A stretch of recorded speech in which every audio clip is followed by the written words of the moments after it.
Please tell me, did you see the Elon Musk Trump White House Tesla sale? Car sale. No, I didn't see that. Oh yeah. Only thing it was missing was Vanna White. No, when was this? Yesterday. Yeah. So, literally, it's so funny because we've been talking about Elon Musk on the podcast, all these things. Trump brought Elon Musk to the White House, or Elon Musk brought Trump to the White House. Who knows? Yeah. Depending on how you want to, depending on where you think the power lies, right? So Elon Musk is there and Trump's there. They bring a Tesla and Trump's like, I'm buying a Tesla with my own money and Which guys, nobody believes. and the man did a full-on infomercial. Someone took a picture of Trump's notes. He was handed the sales notes. Yeah. So the price of each car with self-drive. This is so embarrassing. And then like a little asterisk, like terms and conditions at the bottom. Yeah. Please, self-drive is free. It just needs to be activated on all of the cars. This car costs this much. That one costs this much. For low, 0 APR for 36 months. I'm like, this is the president of the United States. Yep. Shilling cars on the front. You know what it was for me? If Trump had even a modicum of panache, he would have brought it as more of a, this is American industry. ingenuity. That's what's supposed to happen. That's Yes, right. you go, Yeah. I just wanted to take a moment to show you why America is great. Yeah. And, you know, Elon here, just try and find, in South Africa, we used to say like desist. It means like, it's almost like find a way to like, it's like just add a little opaqueness to what you're doing. Yeah, just make it a little cool. Make it a little, you know what I mean? Bring in like 3 cars, but then focus on Elon's one. No. This man full on. For this low price, one-time offer. And then he gets, guys, at this moment, you know Trump, only Donald Trump, he gets in the car. He gets, so the car is The car's there. The car's Is there. it on the lawn? No, the car's in, like, you know, the front of the White House, I guess is where this is, right? So the car's there. They've pulled it up. Yeah.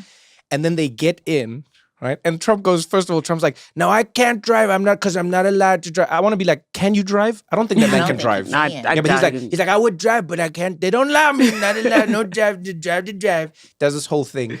They get in the car. And then the president of the United States, the man who claims to know where technology, economies, markets, all of it is going, he gets in the car. He looks at the instrument panel and exclaims, like somebody who has discovered a new world. He's like, wow, it's all computer. Guys, he says it's all computer. So he's never been in a Tesla. But he doesn't say it's all digital. No, it's all computer, like your It's all grandma. it's all computer. Yeah, they put computer in car. And he shouts it out to us like we don't know. Yeah. He's like, yeah, it's all computer. Wow, you look inside all of it, all computer. It's all, wow, this. Yep. That's the man with the nuclear codes for you. Yeah. Actually, I felt more calm. I was like, I actually don't mind if he had the nuclear codes. Because if a man calls it computer, if the car's all computer, that man cannot launch anything. Do you know who's sitting somewhere right now going, are you kidding me? It is Hillary Clinton. Do you remember when they made fun of her because she couldn't work the soda machine in a convenience store? Convenience store. I don't remember. Where was that on the campaign trail? Yes, campaign trail. So, America, being a regular American. So they go to like a 7-Eleven. Go out and do the thing. I always felt sorry for her because I do think those machines actually are overly complicated. And I really felt a rare moment of deep empathy for Hillary Rodham Clinton because she was like, she's got her cup, Yeah. And it used to be a physical thing. You'd press that The lever, right? Yes. Well, that's not no more. You know that thing now that spins your cup and it does and you mix and flavors and all that. And she was overwhelmed. And they acted like that woman had lost her mind. Yes. Double standards. Yes. Now, Donald Trump can get in a car but and I say think Trump is the computer. only one who gets the double standard, to be honest with you. I think You every think other so? politician gets nailed for the smallest things. Eating pizza with a knife and fork. Yeah. Who's the guy who's screaming, yeah! Well, that Howard guy- Dean. Howard Dean. More Howard Dean. It doesn't matter if you're a man or woman. Binders full of women. Women. You Yeah. name it. You get Yeah. Trump has some. That's why they call him the Teflon Don. Yeah. The man does things that no other person could do. Guys, there is no one who could maintain the level of respect that he will still maintain from his people after getting in a car and saying it's all computer. Yeah. I agree. If my 6-year-old or 7-year-old said that, I would be slightly disappointed because I'd go, but you know that's not how you say it. I would get them assessed. as a mom, I'd be like, let me get you assessed. Let's find out what's going on here. Yeah, because baby, you've seen the tablet, Yeah, right? you know the that's what I iPad. mean. Yeah. Yeah. I'd be But also, confused. for me, it was also it's because of how Trump likes to paint himself as the pinnacle of everything. evolution, you know? Yeah. I don't know why I get hung up on these things more than I do on him dismantling democracy, because that to me is almost, I don't know how to explain, it's almost obvious. Like he's just Okay. doing it. He's doing it. Yeah, And he said he's going to do it. subtext, and he's doing it, Yes, right? he said he's going to do it, and then he's doing it. Yeah. But then there are the small elements where he gets exposed for not being what he pretends to be in upper society. Like when they asked him about immigration, and he said, we need to be bringing in experts into, we got to get, because H-1B is very good. H-1B1, very good, very important. We need more people in, like wine experts. I was like, you mean a sommelier? Yeah. Like, if you're in upper society, if you are You up in don't that say a world, wine you don't say a expert. wine expert. No, you don't. Right. Do you know what I mean? Yeah. My quote from him is when he said, people are dying who have never died before. Okay, but to be fair, as a Black American, I love that one. Let me just tell you, the number of times I've heard an old Black woman say, they dying like they ain't never died before. And I thought, okay, well now that one, that's my favorite one. kind of get with. People are dying who have never died before. Yeah, that one. COVID. Yeah, we have a deep funeral culture where I'm from, and I was like, I could see that one popping off. Yeah, but think about Donald Trump. Are the moments like you? I'm a little obsessed with these moments where he's clearly revealed, and I think a lot about why didn't that work? Like, right? Why didn't that work? Because the great story to me of Donald Trump is, he's New York's version of a country bumpkin. Yes. He's not a Manhattanite. He was never accepted here. That's what a lot of his grudge is about. Mm-hmm. He learned, however, that if you just win enough, they will at least give you a ticket, right? He knows he's not invited because they like him. True. But, he learned that. And I think he just got still. And I hate all the psychological explanations. Why? Why do you hate them? Oh, because I just think it's very American of us. Or is it because you're a sociologist? Yes, that's part of it. This is absolutely professional envy. But because psychologists keep winning, and I'm not sure they got all the answers. You know what I'm saying? But I also think it's like very American of us to think that, it's only true if he really meant it. If there's something deep inside. Oh, okay. And I'm like, it doesn't matter whether he means it. It matters that he does it. And I'm like, I don't really care if it's because he's insecure or if lots of people are insecure and they still don't do horrible things to people. So I think we can kind of over-rely on psychology to excuse away bad behavior, especially in politics. I'm like, does it really matter if he really hates trans people? Yeah. Like, why are we obsessed? I've heard people have the same argument around Kanye. Yes. So they'll go, yeah, okay, fine, he's bipolar. Fine. But still, he's doing the thing. There are many bipolar people who are not doing the thing. That's exactly right. But the one element I keep throwing out is, yes, but how many bipolar people are billionaires? Yes, it's the billionaire problem. It's the billionaire Kanye, I part. think he has a brain injury. He kind of went through a car. Right? Oh, he had that. yeah. He's I've never he's got heard traumatic through the brain wire. injury. I've He never went through a thought of car. it that way. To me, it's like, those athletes with CTE who Yes. kill their wives and it eventually. changes your whole personality. I'm like, this I've guy has never thought of that. He's got traumatic brain injury and bipolar and $1 billion. Put those three things my together. That's my Kanye gosh. theory. Oh, that's your theory. And I'm just like, I think he's got TBI. I can't believe I never thought of that. He displays all the traits. The violence, the unpredictability. But I don't know if I'm conflicted on that because I often go, how much time should we spend trying to understand how people got there? And I almost feel like maybe the two can happen. It's not binary. No. On the one hand, we can say it's good to understand it because maybe if we understand it, we can try and figure out how to not let it happen again. Yeah. But then on the other hand, to your point, we shouldn't be using it as an excuse. So my thing on that is, I think this might be a division of labor problem, which I mean, like, does everybody need to understand it to condemn it? Oh, right? The I like this. behavior. Okay. It may just be that, okay, there are people who will puzzle out the how and the why. And then the rest of us, I think it takes a little humility to say, hey, I don't do that. I don't know anything about it, but I do know that he said this thing that I find abhorrent. And so that's enough for me. I think the problem is there are too many people who feel like they can diagnose. So for them, that I need to personally understand before I can act. Yeah. Okay. And like the world's just too complicated for that. That's true. I think the thing I am still fascinated by is the Trump voter. Oh, yeah. I'm curious about the psychology of the... And I know a bunch of Trump voters. Yeah. Might make Where are you, surprisingly. where are you hanging out? But Because wait. people tell me their truth. That's why people. But wait, I like, what are you fascinated by? What is it that you either don't understand or are trying to understand, or because I think that when he first came to power, the liberal media establishment spent a long time being like, oh, it's because of they're economically disempowered. And then the data show that they weren't economically disempowered. It said they are afraid of being in these diverse neighborhoods with lots of immigrants. And it kind of showed that, well, that's not the neighborhoods they were living in. We've never been able to understand these people. And instead of them diminishing, it seems like there's more of them and there's more consensus.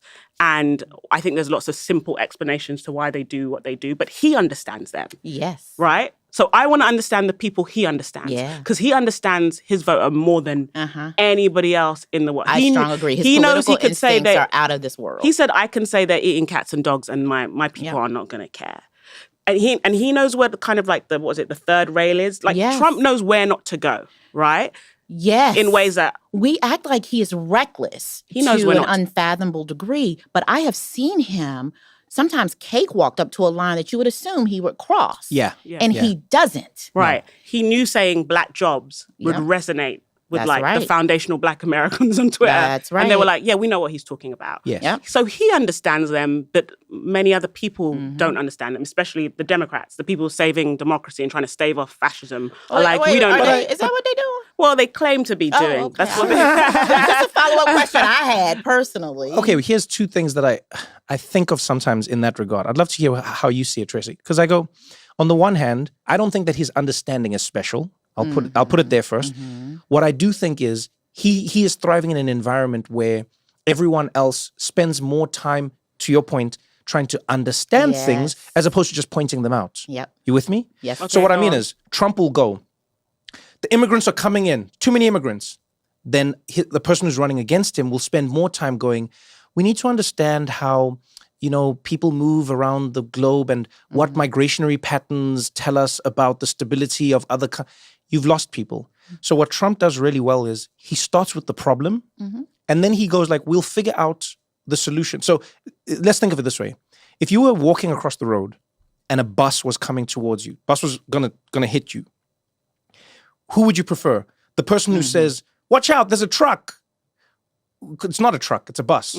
Or the person who says to you, if you do not vacate the road as quickly as possible, there may be a vehicle that might make contact with. And what I mean by that is like there's some politicians I find who spend a lot of time delicately trying to answer a question.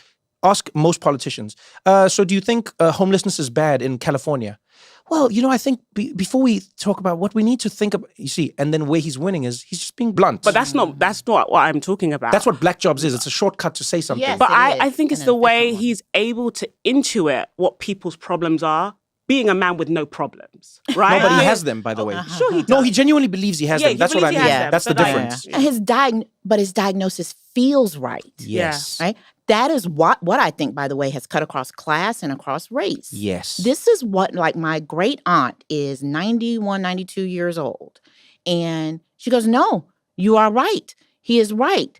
There are a lot of people out there who shouldn't be here. Yes. So remove them. That seems like the most straightforward solution. Now, removing them means violating the Constitution, violating human as they've rights. learned, not having enough planes. Not having enough planes. Right. There are all types of complications to that. Yeah. But remove them resonates deeply with a lot of people for whom observing the problem is the diagnosis of the problem Yes. for them. Yeah. Remove problem.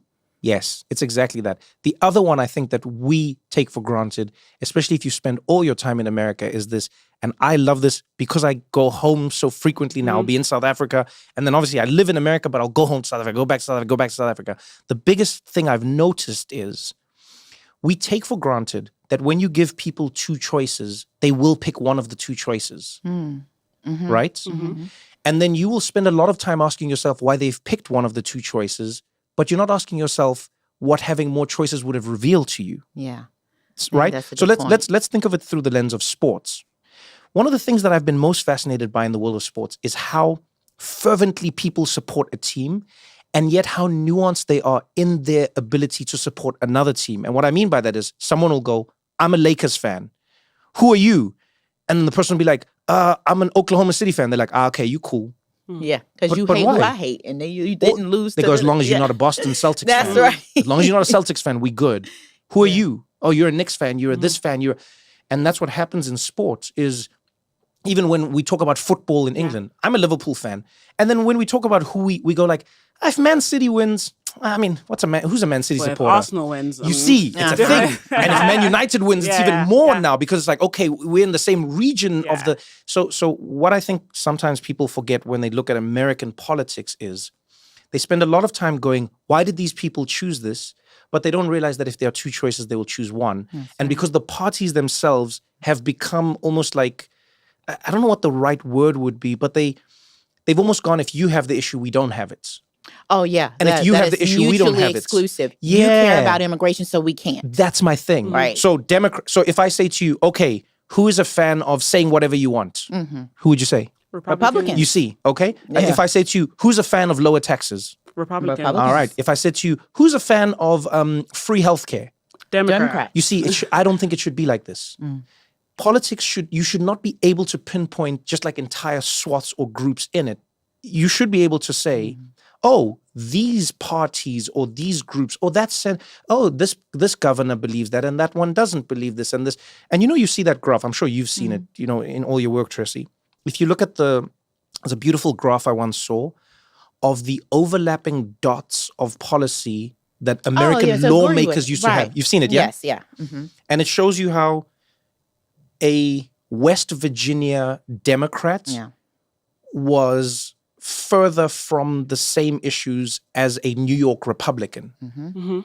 They were like, no, West Virginia Democrat was actually quite close to a West Virginia Republican, and New York Democrat was actually close to a New York Republican.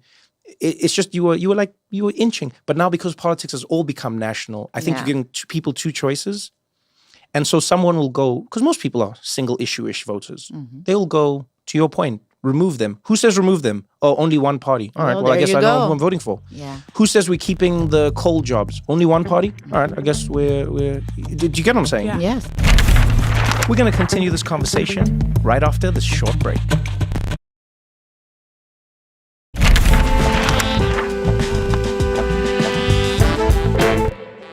I would love, just as an experiment, I would love to see what would happen if you said to Americans, in fact, the New York Times did this as a game once that people played.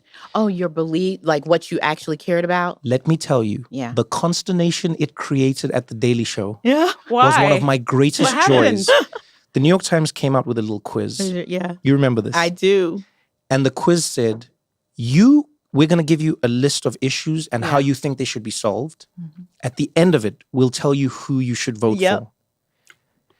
It was extremely popular, but maybe not for all the right reasons. Can I tell you the amount of people who had existential crises, people looking at their phones going, that can't, I'm not a Bernie fan at all. What do you mean I'm a Hillary? I would never be People were shocked to realize that the person they support doesn't actually support the issues or the policies that they would support. And that's what I mean by you've given people the option. So I would love to see what would happen if you said to Americans. Oh, that would be amazing. I would just love to see what would happen. If you just said in America, like, actually, we think America is polarized binary. But I would love to see what would happen if you gave this country a chance to show how complex its tapestry is. I would love to see what we would learn about people. What are the views on immigration? Don't buffet politics, people. Don't be like, you chose this buffet, you chose that buffet. No. A la carte, show me your politics. Yeah. And all of a sudden, we start to get more granular. And we start to see things that we've never seen before. Because I think the Democrats have now been able to occupy this position of being more progressive on race. And I have not met more racist people than the liberal white people in New York who won't even send their kids to public school. Yeah. Like just the really subtle psychological warfare. It reminds me of the racism in England. It's like so it's deft. taken on a lot of the contours of English class-based racism. Yeah, it's like, it I has. was like, and I think for the same reason. Yeah. Class became so important to the Democratic Party because they are trying to serve the interests of a donor class who has a lot of money, while keeping the interests for their identity, we're progressive, we're liberals, aligned with working class, poor people, minority people, immigrants. So to reconcile those two things, right? Think about who you have to be to have both of those things exist for you simultaneously. You got to be delusional in kind of the same way that English people are, who will tell me to my face, we don't have racism here. We do have class, but we don't have racism, as if these are two entirely distinct. But you have to believe that when you have this like really structured class system and have a a really monarchy. formal, that's right. And you have this really formal system of immigration, right? And I think the Democrats have oddly kind of a modified version of that for much of the same reasons. Their class politics right now do not align with their race politics. Yeah. And so you get a lot of people who make do with that for the same reason everybody went nuts over their results to the quiz. I mean, you think about who the typical New York Times reader is. Yes. Yeah. Daily Show employee, perhaps. Oh. And what they realize is that they have accepted a lot of casual racism in policy so that they could keep their class politics. Which is, no, I absolutely think we should have more immigrants. We're a nation of immigrants. But I do need local control over my schools. Yes. Because I bought a house in a neighborhood that depends upon my kids going and being associated with the kids who do the right? That's the Democrats' deal.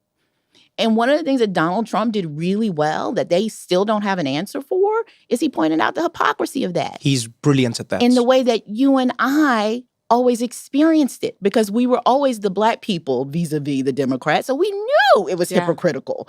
But for him to point it out and do it so effectively is part of the reason why I think they are spinning out. Yeah. He's done a great job at that. Oh, yeah. That's where he's really good at saying to you. Remember when he said, was that one of like, ask Hillary and her friends about the taxes. And where he goes, well, why haven't they done it? Why haven't? He's like, they've had the power. They could have done it. They had the presidency. They had the Senate. They had the House. They didn't do it, folks. They said it's a problem, but they didn't do it. It's so interesting that you point that out, because it was fascinating to see how OkCupid's founders, we're going to have him on the podcast, were able to see in the data that liberal people, proud liberal people, are the most did not act in according to what they said in terms of their views. We love that data, by the way, as sociologists say, which I'm talking about sometimes. We love the OkCupid data because our personal lives are the only place left in this culture where we feel safe being racist, classist, elitist, and ableist. Wow. Because we say, what? It's just our preference. I can't help who, gets me going. Yeah. That's biology. This has been my favorite thing is when they get asked this. People will get asked this in random forums. They'll be like, cool. They'll be like, cool white people. Cool. And then someone, because things are so cool, someone will say to them, yo, have you ever dated a Black woman? And the person will be like, yeah, I just don't think they had any at my school, you know? I'm sure. And I love how they do the thinking thing like you wouldn't know. People, you don't need to know. If you ask someone, have you dated someone? You don't be like, have I? Yeah. Let me think about who was she? Who was? I'm like, you know the answer. You know the answer. Do you know what I'm saying? Yes. And I think there's like a level of honesty that people aren't able to have. But when it's now going to be in their personal life, yes, they can't hide the thing anymore. That's right. That's why people went really. Do you guys remember this moment? I think it was around January 6th, where there was a group of young women, probably just internet based, but who admitted to using Hinge and the apps to sort of like catfish Republican men. No, I didn't hear about that. Right. So there was this thing. They would go, okay, you're never going to be with somebody hot like me again unless you change your politics. And so they would like pretend to be Republicans to out them to find out where they were on January 6th. They'd make the romantic match, right? Okay, wait. Help me break this out. So these women went online. Yes. Okay. And then I think they're hot. You got to have that part. Okay. Very, very hot. So these were hot women who went online and they created profiles. Yes. And then they linked up with Republican or conservative men. Yes. Because they are apparently, according to the data, as you know, they are at a disadvantage on apps. Conservative men, they all complain about it. Nobody wants to date them. Okay. Then January 6th happens, and I think this started as someone said they recognized a guy they thought they saw on one of the apps once in the videos. Oh, my So the women goodness. start going on and going, yeah, I know that guy, I've seen that guy. And so they were catfishing them, pretending to be conservative or interested in conservative men. And then in the chat would go, so where were you last week? So interesting. And it like outed like 3 or 4 people, right? You know, I always say to my friends, I always say this. I go to all of us, I go, guys, I don't know.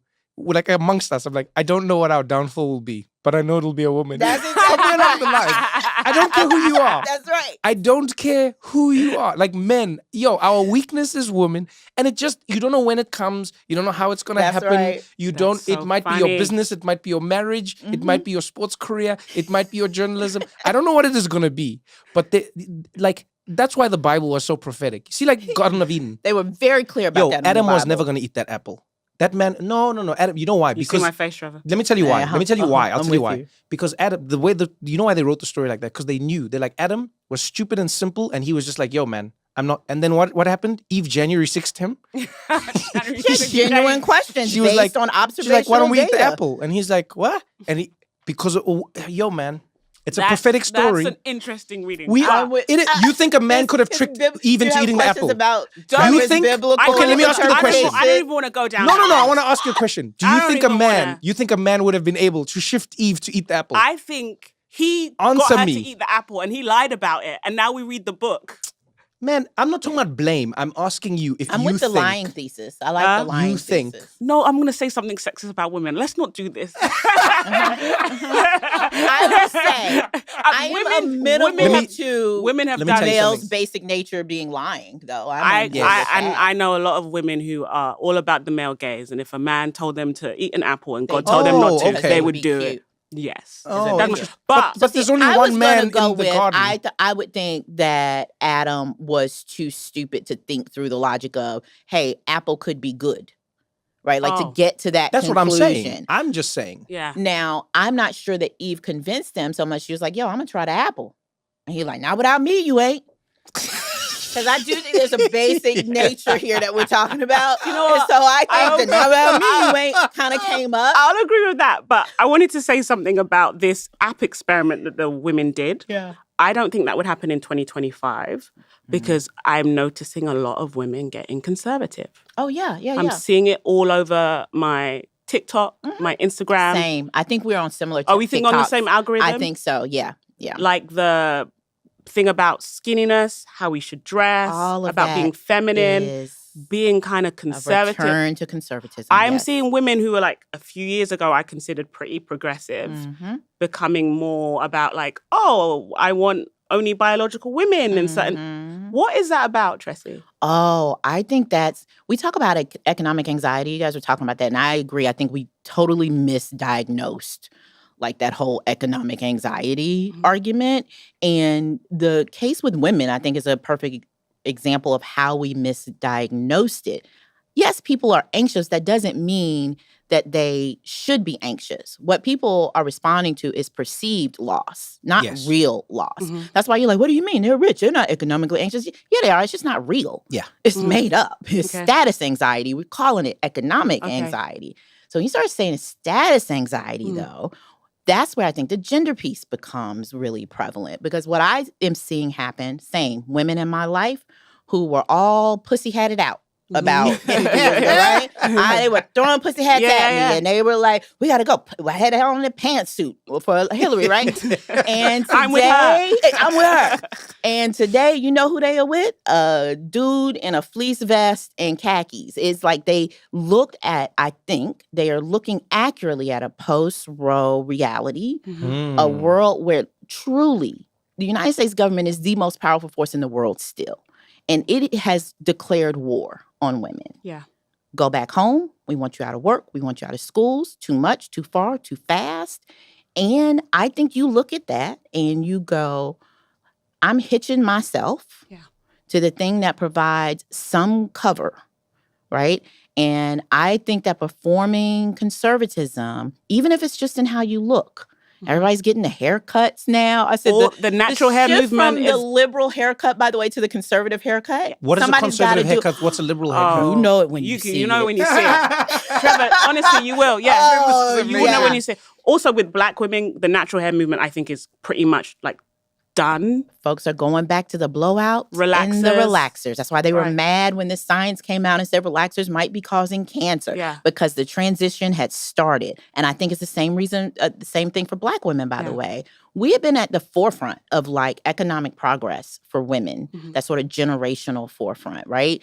Black women writ large, outpacing men in education, going to college. We're almost at parity in the most male fields, law and medicine, right? This Is was that like for Black women? all women. All women. Okay. Yeah, Black Okay. women had already exceeded Black men, but white women were now coming forward. I mean, we were almost at parity.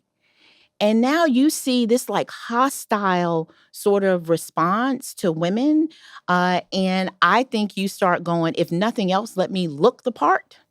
And again, I'm not sure any of that's conscious. I think as you look around and the aesthetics, for example, of the Trump administration are really clear. Yeah. Blonde. Blonde, as blonde as you can get it. Yeah. And I think that you take that as a cue for this is what we do now if you want a little bit of safety. Okay, so this is what I think about. I don't think men are safe. Like No. the way I was maybe it's just like the way I was raised was like have your own money. Like Wait, you mean, help me, you mean like men are dangerous or you mean men are not safe I mean, in men the are system? dangerous, but that's But just they're not a safe backup That's not a plan. safe backup. Oh, you mean they're a not- man is okay. not a financial. Yeah, Okay, yeah. go. Yeah, Okay, your go. grandmother was like my grandmother. Yeah, my mum was same. always like, we spent too much on your education for you to become a stay-at-home mother. And then my dad's like, don't, you her choice. But there's this argument on Okay, like, my okay. mum's Yeah. like, we invested in these girls. That's right. And part of that is a fear of what a man will do to you That's right. if he dies or if Yes, he yes. leaves you. So you always need to have your own means. And my mum was like, even if you're just selling cakes and you're at home with your kids, Just have a lifeboat. have your little That's pocket right. money. Yeah. But now I'm seeing a lot of women, and my circle is a lot of women of color who are like, I want to be a stay-at-home girlfriend, stay-at-home wife. I want a soft Can I life. just say I about don't want to. I stay-at-home don't. girlfriend? No, The but I- oxymoron of that pushes my buttons in a Wait, why? particular kind of way. Tell me more. What is a girlfriend? A stay-at-home wife is only allowed to be a stay-at-home wife with the benefits of it, however marginal those benefits are, because the state says he owes you the money. Yeah. If you a girlfriend, Okay, I see. who is gonna make the sucker give you the money? But that's what I'm saying. That people are like, I'll even settle to play house. I see these young girls, and I feel like I'm turning into an auntie, but I see these young girls, and I'm like, who raised you? Who Oh man, I raised love. I question. never thought I would see the day when Tressie McMillan Cottom will be sitting in front of me saying, "Get the bag, Get the ladies, bag!" get Like, the marry bag." him. Marry him at least. You know what Get the people's bag. grandmas did for you to be able to get the bag? You know what she put up with for the bag to be procurable? But it's become meme. There's a meme now like, oh, I wish we could go back and tell those women rights women and say like, what were you thinking? Why would you fight for us to have the right to work? I hate work. But Right? I see this in a different way as well. In South Africa, for instance, Yeah. there are a lot of people now in South Africa who go, maybe apartheid wasn't that bad because at least yeah, then I've read there was no unemployment. In apartheid, the electricity was fine. And then I'll say this, I wouldn't say it to women because I wasn't a woman and I wasn't even around then. But still, I go, yeah, but remember, it is easy to think that the things worked well when the system was only designed to benefit a few, because then it was working well for a few. That's right. So in South Africa, yeah, we had electricity because we only had to give it to 5% of the That's population. right. Yeah. Yes, the schools were good for 5% of the population. Yeah. Yes, there was no unemployment because people were essentially slaves. Mm-hmm. So yeah, if you want to go, you're forgetting that things worked, but you're not including who they worked for. And how bad it was for everyone else. That's Yes. exactly right. I am curious about like, and I think about this about myself and like younger women that I'm around. Why hasn't there been more resistance? Why isn't like people are surprised when they look at the votes, how many women voted for Trump in spite of the Roe v. Wade thing, or just the indifference. Yeah. You're not seeing women marching in the streets about many of the things happening. It feels like we've just been like, I can't do it. What's Yeah. that about? I think the reality of progress, and it is it's counterintuitive, but we see this with any kind of form of progress. So the example I like to use is like the classic immigrant story in this country is the parents who immigrate to this country will always be foreign to their children who benefited from it, right? They will never truly understand each other, right? There are millions of books written about that very story. That's just the immigrant story. Why? Because what it took to be desperate enough to leave your home country to go to the United States of America means you will never be able to fully appreciate or understand the benefits of it. So you do it for your children, who will understand the benefits of it, but will never understand what it took to be desperate enough to migrate. Yeah. The conundrum of social progress is what you have is a generation of women who benefited from feminism, but never experienced what made feminism necessary, right? We think, and that's not to say that it is not true, but we think the sort of like interpersonal bias and violence we experience at work or school or whatever is as bad as it can be.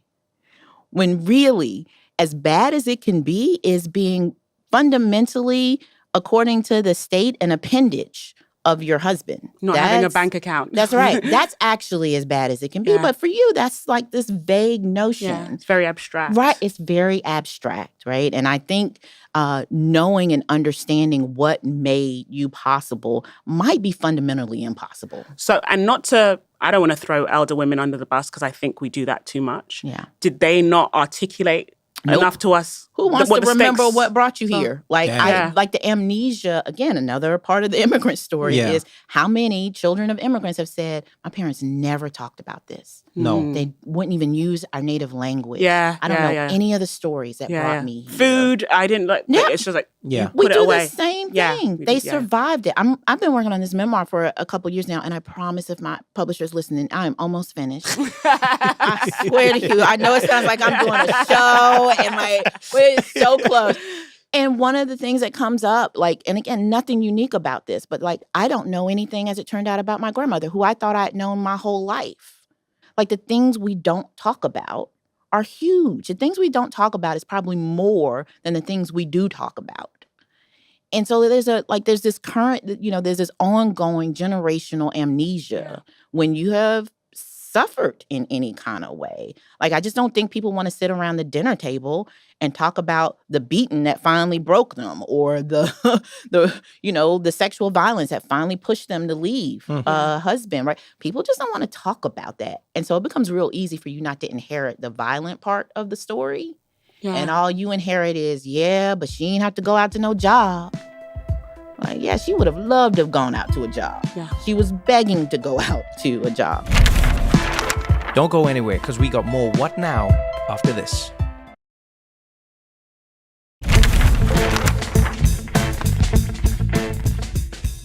When you talk about that, I can't help but think about how it applies to many of the moments of progress that countries have made and society has made. Because everything you just said now could completely be applicable to vaccines, let's say. Oh yeah. Absolutely.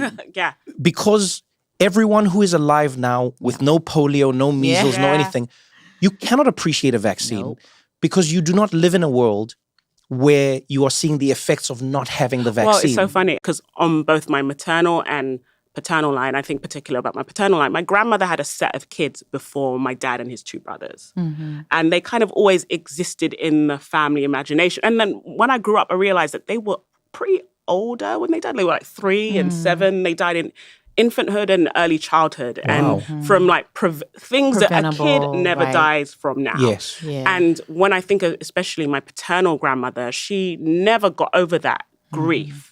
And so I think we live in the shadow of a lot of grief in my family, like the grief of Biafra and the grief of that particular event, those particular events. And so I said, look, when I hear about anti-vax stuff, I get personally triggered because being the child of 2 Nigerian immigrants, I'm actually not that far away from a world where there are women who your child gets an MMR vaccine, you say, thank you, Jesus. That's right. Because you know what it means. Right, Do you know what I mean? So that thing about the distance and vaccines, I think there's some populations who like are a bit closer, but for your average person in the West, they don't know somebody that's died of measles or even meningitis. Like some people take the meningitis vaccine for granted now, but I remember when it was a death sentence. Yeah, but I think about this in all aspects of life. The FAA is a great example. Because America has had such an impeccable track record flying, people now take for granted the apparatus that has gone into making sure that America has such an impeccable record while flying.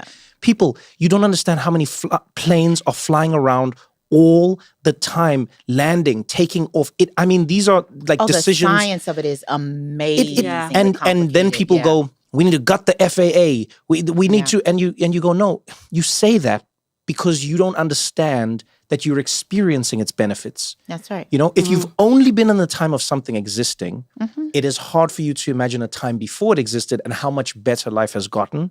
And so then you don't think that it's meaningful anymore. That's right. Yeah. We talk about like the shadow state, which I have found that the way the GOP, headed by Trump, but not just Trump in this instance, talk about, the deep state, the scary deep state coming for you.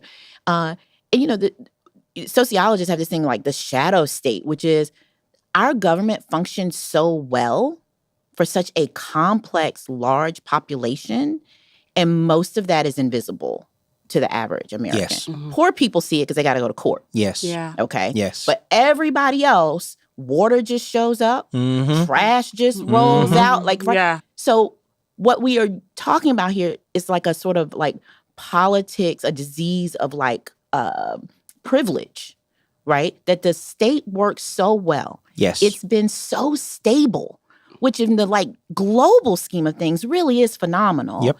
And it works so well for a diverse, far-flung population that a huge cross-section of people who don't have a ton in common any other way can be convinced that the state is unnecessary. Yes. Yeah. And that, in fact, the only way this is working is that there's a secret deep state, right? But no, what they mean by the deep state is the functioning government. Your checks arrive on time, right? And so what they think the government is that customer service number they call, where admittedly you might get a sister who don't want to talk to you that day. Admittedly. But what they do not see is like that you are just like a small handful of exceptions that didn't fit into the bureaucratic majority that time. Yeah. Your stuff got lost, but the vast majority of people's did not. Most people's stuff at the DMV actually goes smoothly, believe it or not. We love to hate on the DMV. I wrote a piece defending the DMV once. And the number of people who wrote me letters to tell me their personal stories. Sorry, I was one of them. I figured, I thought one sounded like you. They were just like, you say the DMV is gas. Like, no, I'm saying if you have a problem at the DMV, you're like 0.01%. Yes. Yeah. But you take for granted that the whole population is there. Yes. So the 0.01% is huge. Yeah, exactly. That's what people don't get. They don't get this about airports. They don't get this about the government. They don't get this about medicine. They don't get this about everything. It's almost impossible to understand what you have if you weren't around for when you didn't have it. Yep. And so like, I'll try and say this to my younger siblings with like phones and technology and all that stuff. I remember saying to my brother once, I said, you know what's crazy? Is in your life, you've never waited. And he said, what do you mean? I said, your generation does not know the concept of waiting for something. And he's like, what do you mean? He said, I wait all the time. I said, no, you don't wait. I said, I used to stand in a line at any number of places. Why does this sound like 100 years ago? It really does. It does, but I used to stand in Yeah. line at a post office. That's right. And all I could do, my only entertainment, was to look at the back of the head of the person in front of me. That was it. There was no what's happening in the news. There was no music. There was no video game. There was no sending messages. No. I stood there and I looked at the back of their head for anything from 10 to 50 minutes, and that was it. I would sit and wait for a bus to show up. I didn't know where it was. I didn't know when it was. know it was coming. I just stood there, and I would judge generally by how many people were with me, whether or not I had made the right choice in timing. Yeah. If there was no one, I'd be like, maybe I'm ahead of them, or maybe they've left me. The bus. Yeah. And if there's a bunch, okay, now we're not the problem. The bus is the problem. But I was trying to explain this to him, and I said to him, and by the way, he wasn't even being a brat. We were just discussing it as like a fun thing. And I was like, man, it's amazing how you can't even appreciate that you don't wait because you've always never waited. Yeah. You know why things are not happening or happening. You know where your friend is. Do you remember just waiting for your friend somewhere? This was the thing I was thinking about. And I know this is a generational thing. And again, I really don't want to turn into an auntie, but destiny. I would say to somebody, it used to be a thing that I'm going to meet you somewhere at 2:00. I would just see you at 2:00. Yes. Yeah. Now you have to share your location. Yeah. They want to know when you've left the house. They want to know when I've gotten in the car. They want to know how far away I am, where I'm going to park. Like there's all of this constant interaction, mostly because the idea, to your point, of waiting is like counterintuitive to everything. I'm like, I'm just going to see you at 2. Like, I'll get there how I get there. We'll see each other at 2 and it'll be fine.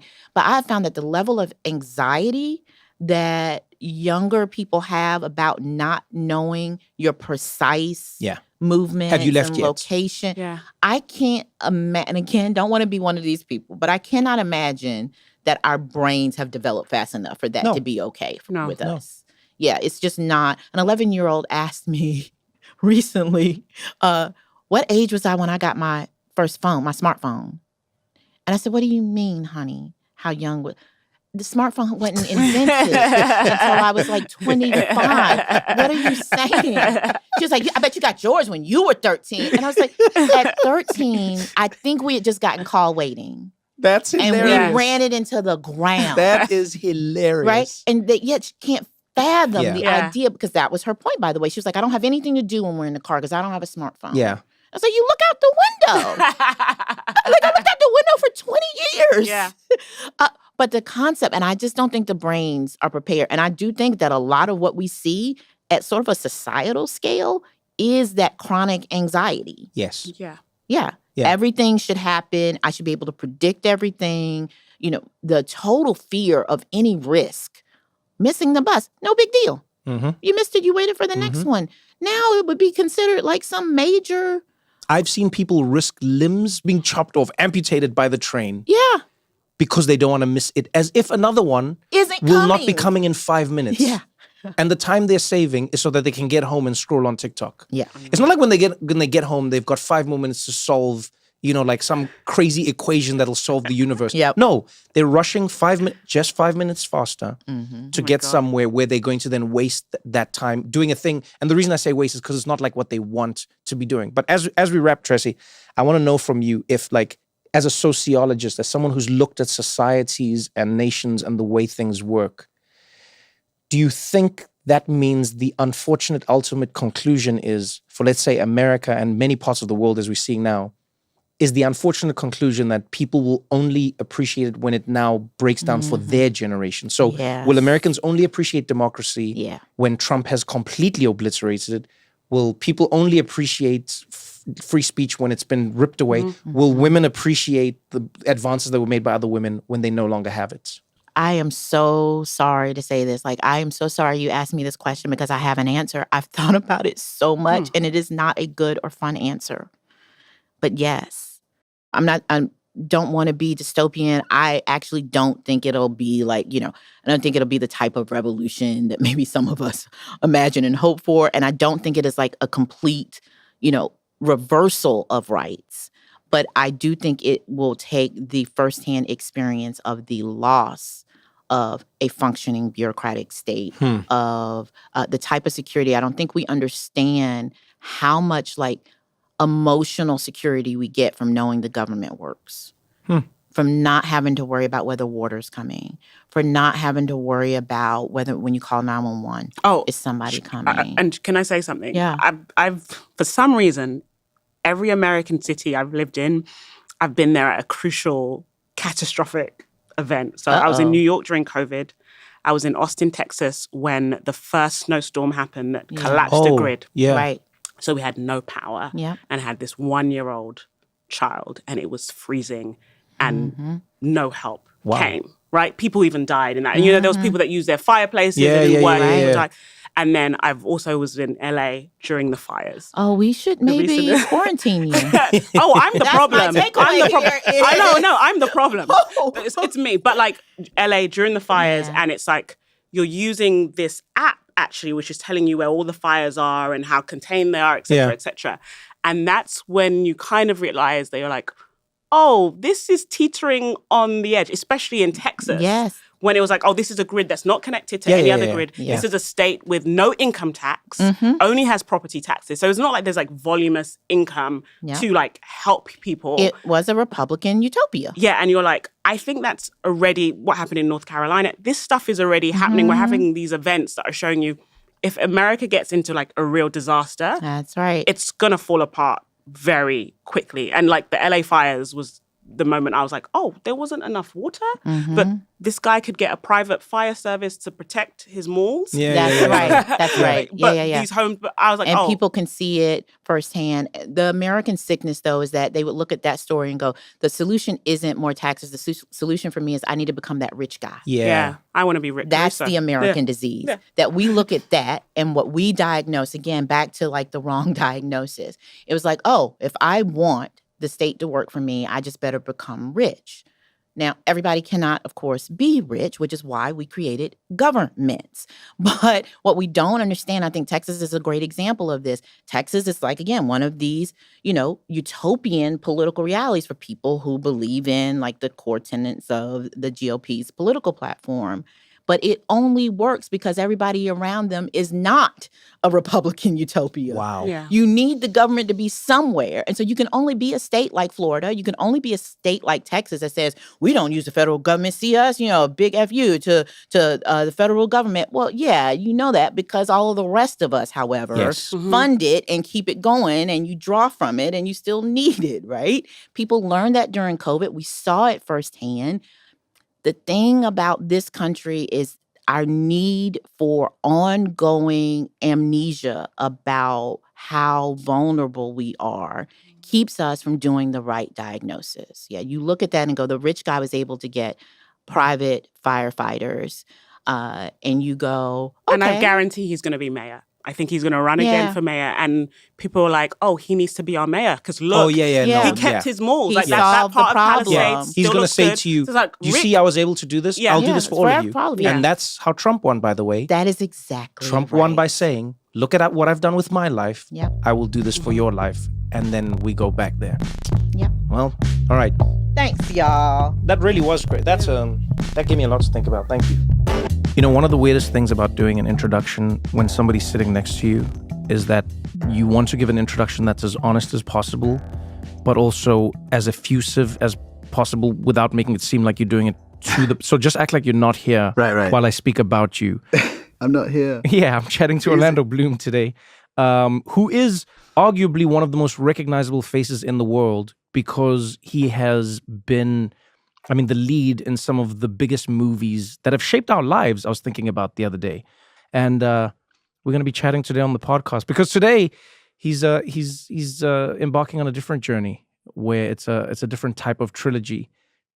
As epic, I would say, as Lord of the Rings and Pirates of the Caribbean, only in this story, he could actually die. He doesn't. Close. Spoiler alert, he's here. This is I'm the still great here, news. Yeah. He's here. Came close though. Came close a couple Yeah, of times. came close, but spoiler alert, he's here. So Orlando Bloom, welcome to the podcast. Thanks for having me, man. It's great to see you. By the way, when did you cut the hair? I just finished working in London on this movie, and we cut it for that. So, Wait, you cut your hair for the project? Yeah. This is probably why I'd never get into acting. Well, you've got beautiful hair. You're like Samson, right? No, you've got beautiful hair. I don't know if I would like the idea of me having to change my appearance for somebody else's. Also because it might be shit. Which is sometimes, as you get like a little older, you go, oh, that could work really well though. You need to embrace that shit look, right? No, what I mean is like, imagine making something that's shit and I cut my hair for it. Oh, I've done so much of that. I've done so much of that. And you go, forget just looking shit. It's like the time that you put in. Yeah. Like, I attack everything like 110%. I can tell. I'm like fully loaded, committed. So if it doesn't work, it's just a lot of egg on my face and a really bad hairdo. What's the thing you regret doing the most to your body for a project? Oof. Well, I don't know the answer to that quite yet, but the thing that I just did, that I did extreme for my body, was a movie I just produced and starred in called The Cut, which it's a boxing movie, but kind of it focuses, the fight is not the fight. The fight is the battle to lose the weight. Cutting is losing It's terrible. weight. Yeah, It's terrible.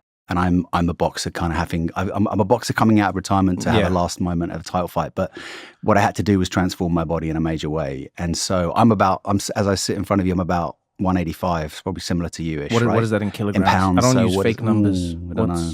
I don't know. I don't work in kilograms. But Do you work in stone? yeah, I used to work. I still in don't stone, understand but now that. I'm like, I don't understand stone either. Like the English everything seems correct, and then it's like, what do you weigh? Stone? Stone? I know. 2024, and people. Well, don't are you like, feel like it was probably because they just had a bag of stones? Yeah, but it feels and like they'd be that.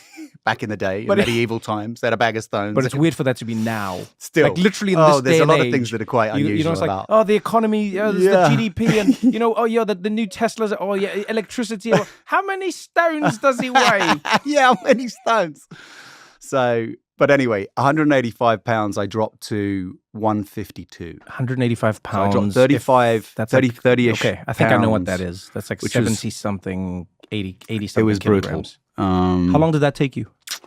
I worked with a really great nutritionalist in Santa Monica. He basically he sort of tiered me down on food. And so I started just stripping out carbs and basically was running mostly keto, if you've heard of that, that kind of fat thing. And then I ended up just eating tuna and cucumber was Yeah, basically not worth it. And Not worth it. And then what I did to make the last step, I actually had this hot Epsom salt bath, which is a technique that boxers use. I dropped 10 pounds in one night. I had 25 pounds of Epsom salt in a boiling hot bath up to my neck. What does it do exactly? I've heard about this, but I don't understand what it does. It's like osmosis of some sort, I think. It's like, because I had to basically drink 2 liters of water afterwards. I went to bed and I woke up and I stepped on the scale, and I'd been on the scale, like looking at my weight obsessively. So Right. the movie really is about the complexities of, the masculine as it looks at weight loss, weight gain, all of those things. But yeah, it was brutal. Okay, but so this is maybe the perfect segue to get into your new show on Peacock. You've made this new show. Yeah. Well, maybe why is the most important question for me. I mean, Not a bad question. yeah, like you already make movies, Right. okay, Mm. and you're living your life. You're a dad. You're a husband. How and why does Orlando Bloom decide to make a show that isn't like a cute, easy show, which is what I thought it was going to be when I first heard of it. They were like, Right. "Oh, this is going to be you're going to be skydiving and you're going to be free diving and you're going to be climbing." I was like, "Oh, this is adorable. Yeah. I want to see you do this." Yeah. And then I watched it. I was like, "This is work. This is horrible." Yeah, it was a lot. I sort of came up with this idea during COVID, but I was just feeling all the fear, around me all the time. We were all, I think that was a really challenging time for the planet, for the world. I mean, actually, probably a wonderful time for the planet because nobody was doing anything. But for us humans on the planet, it was a super challenging time. I think we can all agree. And I actually have had this Buddhist practice since I'm 16. And I thought what I'd like to do is meet people like elders, like wise people and people who live a long time, because I think we're also afraid of dying because of this COVID disease, and talk to them. But we didn't really get any bites on that. They were like, "How about we just throw you out of a plane down to the bottom of the ocean and you can try climbing something?" And I was like, "Yeah, that works with my sort of that works." That's the other thing that I would sort of probably Because you're an adventure junkie. I'm definitely I definitely enjoy the thrills and the adrenaline and the high octane moments in life. And I think part of that is probably down to being, I was diagnosed dyslexic as a kid, but I'm also wasn't diagnosed ADD. There's loads of labels you can give people, but I think like that definitely played into who I am. And often, when you're like, when I was a kid, when I was on stage, I was terrified as a child performing on stage. It's where I learned to perform, was just at school theaters and stuff. But I was never more focused. I was never more present. I was never more in the moment than when I was absolutely shitting myself. You didn't have time. I can relate to this as somebody who has ADHD. Your brain doesn't have the luxury of being distracted because you have to it's life or death. Right. You know what I mean? There's no like checking your texts. There's no. You are meandering on. It's game time, and if you're not in the moment, did you feel that as a child? Like were you cognizant of that as a child, or is it something that you now understand in hindsight? Do you know? I only really in the last 2 years started to look at, and this is even before the show. I kind of realized that ADD was something that was definitely part of my life. When I actually had a conversation, and I remember sitting down in an office with somebody, and they gave me a list, and I started going through the list, and it was just like tick the boxes, and I was like, And I just stopped ticking and I just looked. And then I flipped over and I just looked and I went, okay, I don't need to. It was you. Yeah, I was like, this is everything. And then I was like, I don't want to take a pharmaceutical. I'm English and I think America has, got a lot of stuff that they do with pharmaceuticals. You're not wrong. I'll tell you that much. So I was like, I don't want to take an like somebody's going to get me. You didn't want to take like a stimulant. I didn't want to take a stimulant. And I'd been raw dogging it for so long that I was like, listen, this is my character, guys. Love me or leave me. But I think my partner was like, okay, like that doesn't work for somebody who's got OCD. Yeah. You know what I mean? Because what are some of the things you do? So you race motorbikes. I saw you. Right. Yeah. You race around the track. Yeah. Right. What do you have a bike right now? I have more than one. What's your go-to? I saw the Ducati and the. Yeah, I'm not riding super fast. I've got an Aprilia that's for a track. Oh, those are fun though. Yeah, it's fast. Those are nice. Yeah. I always love the way the engine, like it's such a specific vibration. Yeah. I mean that whole feeling. I think that like motorcycles. I started riding motorcycles when I was a kid. I really. I got my license when I was 16. I rode a Vespa around town, and I thought I was the cool kid. And then I rode a motorbike in London. Which town is Canterbury? Happily on the wall. I feel like London. That's the joke. London is the least. London would have been. Yeah, like London, UK. Everywhere in the UK is the least Vespa town I can think. Like I ride bicycles everywhere I go in the world. Right. Just to get around. Love that. London. I'm terrified. Yes. Yes. There's more. I remember even seeing the stats once, and it's one of the most dangerous places to ride bicycles in. It is. Because I'm sure. your drivers in the UK, they have they're almost angry at you for being on a bicycle and passing them in the traffic. Yeah. Do you know what I mean? Yeah, There's yeah, it's like, yeah. It's true. It's true. You're getting ahead of us. It's like a massive, it's sort of a race, which actually I inherited a bit of that in my driving style, which is like aggressive, and you're racing through the streets. I mean, people hate it being in the car with me. They think I'm dangerous, but I think I'm super focused. But I am, it is like I'm racing everybody. So it's like, I'm like, okay, I need to just take a chill pill.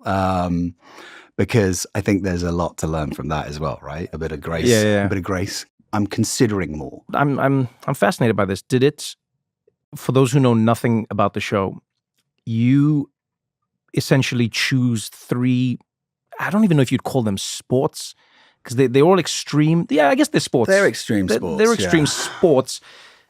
I don't know. It just feels death-defying to me, because you have what do they call it? Wingsuit flying? What do they call wingsuiting. Wingsuiting. Wingsuiting. Yeah, you have wingsuiting, where you're basically like a giant squirrel. Yeah. You jump out of a plane and then you hope for the best. Yeah. And then you do like diving, but free diving, no tanks, no tanks, nothing. Yeah.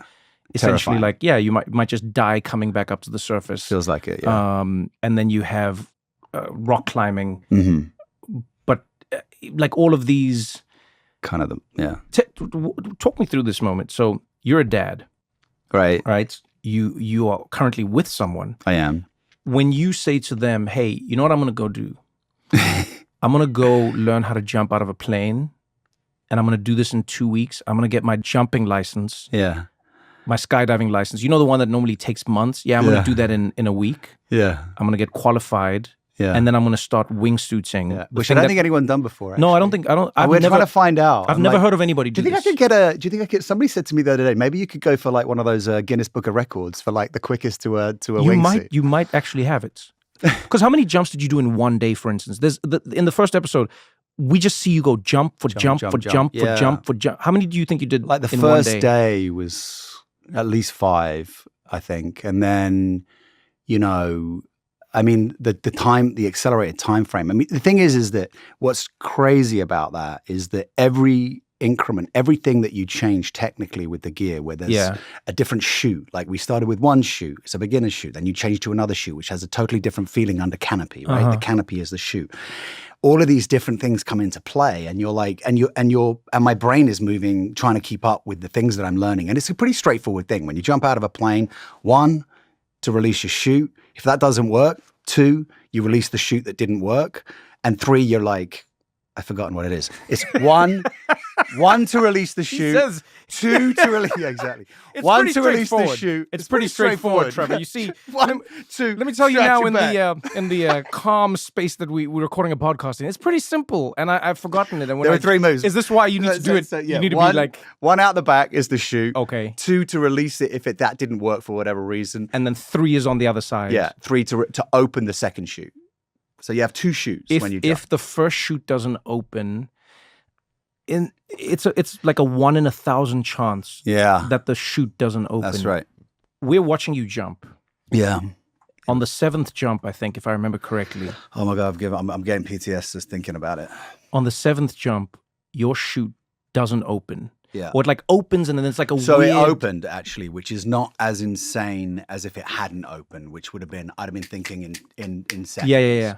So the protocol is 1, 2, doesn't work. 1, 2, I'm going. So I was like, right, baby, here we go. 1, 2.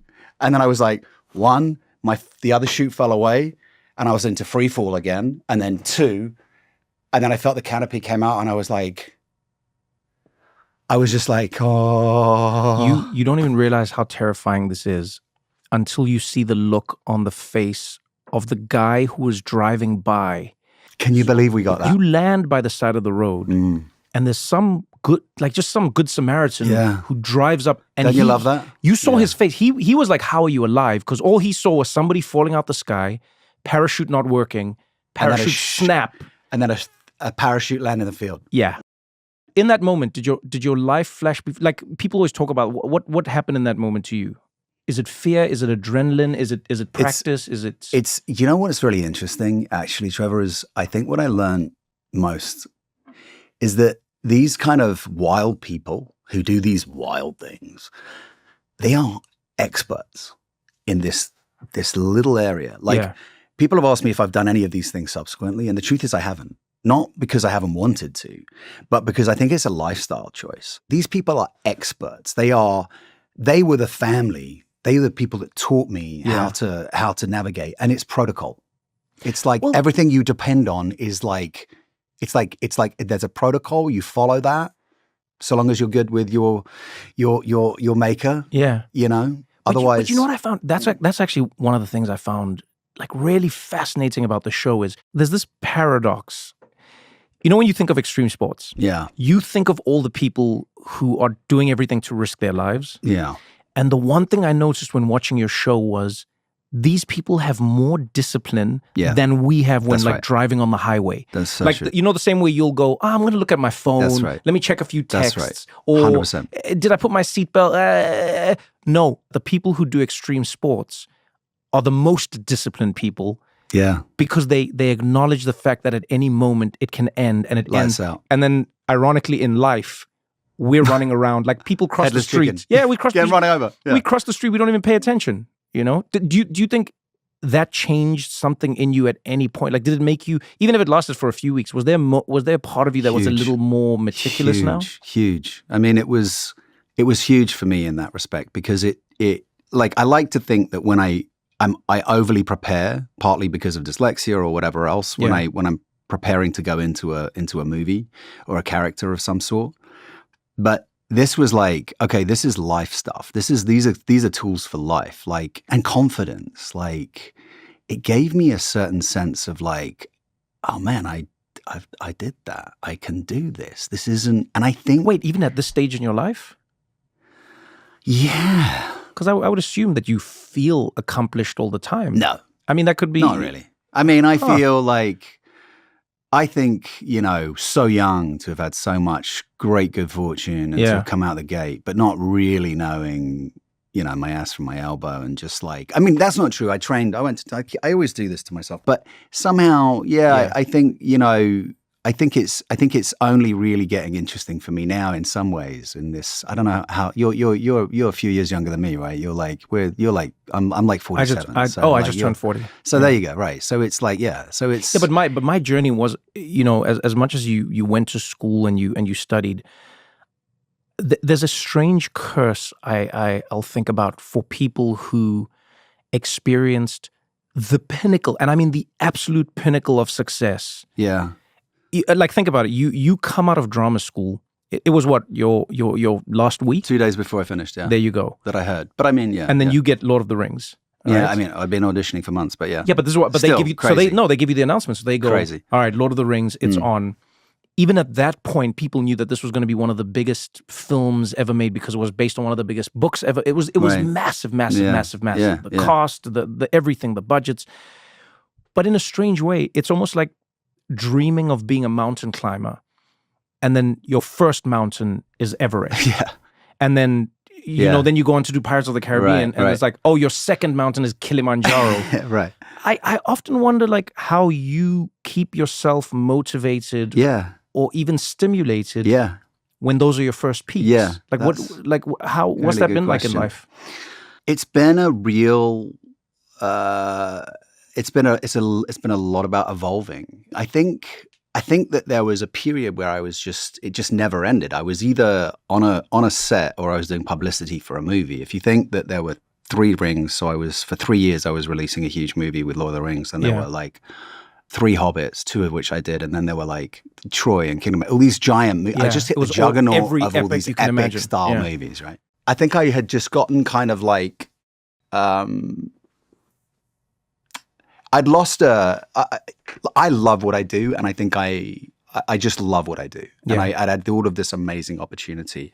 And I think a little bit like that kind of Tolkien quote of it, like where Bilbo says he felt like a piece of toast that was spread a little thin, you know. I'd lost a sense of who I was and where I was, because with all of those huge movies came all of this attention that I didn't really know what to do with, and it was, you know, there was always people following me, and you know, I couldn't go anywhere in the world, and I like to be in the world. I like to go to places, you know. It's like I like to be amongst people, and I like to ask people. I'm curious about people. Yeah. So I was suddenly like, you know, not able to do those things. That's why I picked up motorcycling again, actually, because I could actually get to one place without being followed. The helmet, right? You know, the helmet. Can I tell you, one of my favorite things when riding, my Yeah, friends used to yeah. ask me this. They go like, why do you like riding so much? You know, when I used to ride back in the day. Mm, And I said, one of my favorite things about riding a motorbike mm, is you don't exist. mm, It's just the helmet. mm.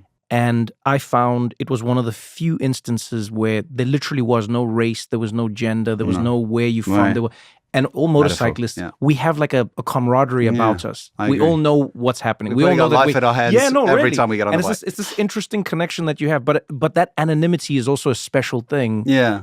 And I had, you know, a child with my ex now, and I was very present for him. And then when we separated, I was living kind of like, you know, and not really working, and then I sort of went on a bit of a journey at that time, and I did a lot of stuff with Laird Hamilton. I was living in Malibu, and I did this crazy swim training with him, and then I was sort of like flying on motorcycles on tracks, learning a few I was doing a lot of adrenaline things. I was really pushing my edges, like trying to. Do you think you were trying to feel? What do you think? I think I was what do trying you to think that feel moment because I was numb, and I was probably depressed and didn't really know that I was depressed. Because I had everything. I'd attained everything, yeah. and everyone looked at me like I had everything, and I was like, you know. But then it felt like, you know, I remember Alec Baldwin telling me on this movie set when we worked on Elizabethtown. He said, "They'll give you the keys to the executive bathroom. Take the keys." I was like, "What does that mean?" He was like, "If you don't, there's a key right behind you." I was like, "Okay, bro." What does that mean? It means you can go into like the studio and you can go into the executive bathroom instead Yeah. of going where everyone else goes to the bathroom. You know, Right. that's a big deal. Anyway, I don't know. But I think the analogy is if you don't take the key, if you don't keep taking making the most of that moment, there will be a bunch of guys who are ready to go. And they're going to take that. Yeah, but can I tell you? Yeah, I'm that's torn, like- I'm torn on this idea. I agree. I'm torn on this idea. I feel like one of the worst things we've done in the world today, and you know, part of it is a byproduct of capitalism. Part of it is like the competitive nature of like, you know, it exists more in America, but it's not a quote unquote bad America thing. It happens in many places. I think we threaten people who dare to take a break or try to find balance in their lives by telling them that if they do, there's other people who are going to take what they're taking for granted when they're not taking it for granted. Do you know what I'm saying? That happens. But in this instance, I think even like an energy wise, like I think I had personally shut down. Oh. Energetically, I had closed shop. I was just like, I'm toast right now. And I energetically didn't know which way to move. That's a scary place to be. And it created in me, I think, a very deep sense of, like what was my next, all of these things that had been so mapped out. Yeah. And I didn't have the work-life balance, right? So, that was part of the problem. And I always think I was working, that old adage, are you working to live or living to work kind of thing? And, definitely. So at the time of doing the show as well, it's like, how do I grow? I'm all about evolving, trying to grow, trying to be, I've had, like, as you said, I had a pretty unique experience. So how do I stay kind of creatively involved? I mean, I basically now, for the last few years, I've done movies that probably considering how many people saw the first half of my career, virtually nobody's seen the second half as, the second chapter. It's really, it's artisanal. It's like, but you know what I think I was missing? Before I got cast in Lord of the Rings, my agent in London had called me and said, the RSC is interested in you coming to work, coming to be in rep and work with the RSC. And I was like, well, hey, baby, I've landed. This is it. Because in England, it was like, you go to theater. Yes. Maybe you get a bit of telly and then you go and do a movie. Right. And I was like, well, let's go. What are we waiting for? Let's go. I'm ready. Pull me. Let's go. But she never let on a thing, by the way, about, about what was happening with Rings. And I was like, probably ADD still, just going out on all these auditions, which I get pulled out for. I think I auditioned on tape for Baz Luhrmann like 5 or 6 times for Moulin Rouge. And I kind of just did all of these, and I would go up for all sorts of auditions. And it was like, that's a skill as well. That's a muscle, right? To learn how to be in a room and audition. Yeah. So I was like not thinking about anything. And then she gave me that call about Rings. So I was like, wait, what? But I often think, I wonder what my life would have been like, because in a way I missed this part of my career. So I went back and did Romeo and Juliet on Broadway. I went back and did a play in the West End. I went back a couple of times. I feel like in a way the things that I've been doing in the last few years, I did this crazy movie called, they renamed it Retaliation. It was originally Romans. I got these, it dropped during COVID. I got these crazy reviews. I got some of the best reviews in my career, actually. It was wild. It was like, beautiful. Did that fill something? Literally the thing, I think one of the reporters, just to say, said, Orlando Bloom must be really gutted right now because he's just done some of his best work and nobody's going to see this movie. Oh, man. I was like, great. Do you think it filled something in you that you didn't know you needed filled? Because filling, I think I'm filling. I think it's a tank where it's like, look, I think, we're all on this journey, right? We're all in our own fields, in our own respective fields. We've all got goals that we maybe look to. And when you've had so many met at such a young age, then you're like, I kind of was going back to basics. I was like, okay, how am I I need to kind of do this. I skipped a step. Yeah. You know what I mean? I skipped the theater. I skipped the small independent movies. Yes. But there was something I felt was missing. So I've sort of been building that part of my life and career because I think hopefully I'll have, it'll only kind of keep getting better is my hope. You know what I mean? And I want to fill the gaps in the foundation that I felt were maybe missing. And even if that's true or not. So that's kind of what I've been doing. And there's been a few roll of the dice and some of them have worked, some of them haven't. But, I love every time I stand on a set. I always think like, where would I rather be? And unless it's with family and my kids or something, even I'm just like, I'm in my happy place there. We're going to continue this conversation right after this short break.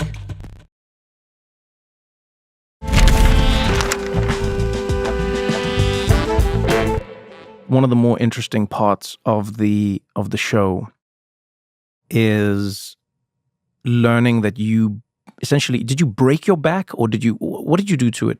Yeah, I fell 3 floors and I crushed T12. I need to understand what happened because obviously you allude to it and then we see the pictures of you in the hospital and essentially there's a moment where doctors said, hey, you're never going to walk again. Yeah. So explain to me what happened. Where were you? How do you fall 3 floors? Because they just say that in passing. He fell 3 floors. And I was like, where do you fall 3 floors? I don't know how that's possible. So I was in my second year at drama school. I just finished we'd had this 5-a-side soccer match with the other drama schools. We'd gone to a pub. Did you win or lose? I need the details. Anytime there's a football match, I need to know I can't imagine that we won. we weren't the winning side. Okay, got it. I probably blanked that out. I'd gone to a pub with everyone afterwards, had a Sunday roast and maybe 1 pint. Not like I was a big drinker. I've never been a big drinker. And then I went over to these friends' house in Chepstow Villas in Notting Hill, and they just moved in, these two girlfriends of mine, and they'd had this 4th floor apartment, and the stairwell that went up to the flat had a landing below their 4th floor apartment, and the door, they said, oh, we can't get that door open, but there's a roof terrace for us to use, and we're going to put plants and stuff. And I was like, oh, it just needs to be kicked in from the outside. So anyway, I was like, you'll have to get that. Anyway, we walked into the apartment. I was like, wow, this is such a great apartment. I looked at the window. This is the ADD impulsiveness, right? Yes. This is 100% what that I'm is. seeing it now. I looked out the window. I was like, oh, wow. I looked to the left. I said, oh, wow, there's the roof terrace. And I kid you, the roof terrace is probably from this chair to where, 1.5 meters to the left. Uh-huh. And I'm like, oh, I could just jump. I could jump that. That's no problem. But then instead, I saw this piece of metal running down the wall, which was not a drain pipe that you could hold on to. It was a piece of metal, like coming out of the wall, like this. And I was like, oh, well, if I just pinch it like this, I'll grab hold of it like this. You've watched and movies I'll shimmy clearly. across. Yeah. Right? Somehow I was like, I'll pull it and just pull across. And I got out of the window, held onto this thing. And of course, there's nothing for my feet. And I just fell. And I landed from a 4th floor window on a 1st floor balcony that had, in England they have those. Jesus. So the railings are going around with those spearheads. Oh, with like the spikes. The spearheads. Yeah. And an old washing machine, and I landed like plumb between the middle of it. And I was like, I think out for a couple of minutes. My best friend who's actually in the show. Yeah. He was like, Gibbo. I was like, and I was out. And then I kind of remember coming around and I was like, I think my first thought was, who's going to play Orsino in 12th Night? Because I was having a really good time playing Orsino. I was like, I'm not going to be doing that. And I was like, I can wiggle my toes, but nothing else. And I was obviously in shock. And your body, I think, when the pain came later. Mm-hmm. But essentially, London is amazing. But this is why I'll pay taxes for the rest of my life, wherever I am. But I'm like, in London is specifically, because there was nobody in that 1st floor flat. Yeah. I was on the balcony. So they ended up getting a fireman, winching him in. He kicked open the doors to somebody's house, destroying their doors, no doubt. They opened and got the special services in. So they called this the Royal Stanmore Orthopaedic Hospital, and they said they'd just got a hospital flu, so they were taking no more inpatients. There was no more. But they were like, we have a 20-year-old kid, may never walk again unless you take him. And they were like, so they took me at walking pace in an ambulance. My parents were in a car behind following, with police escorts. Took 5 hours to get from Paddington to North London to this other hospital so that I would be able to be seen and treated at this, much better hospital that could handle my case. And so when I got in, it was for 4 days, they were like, yeah, that's... Were you present when they were they saying this to you?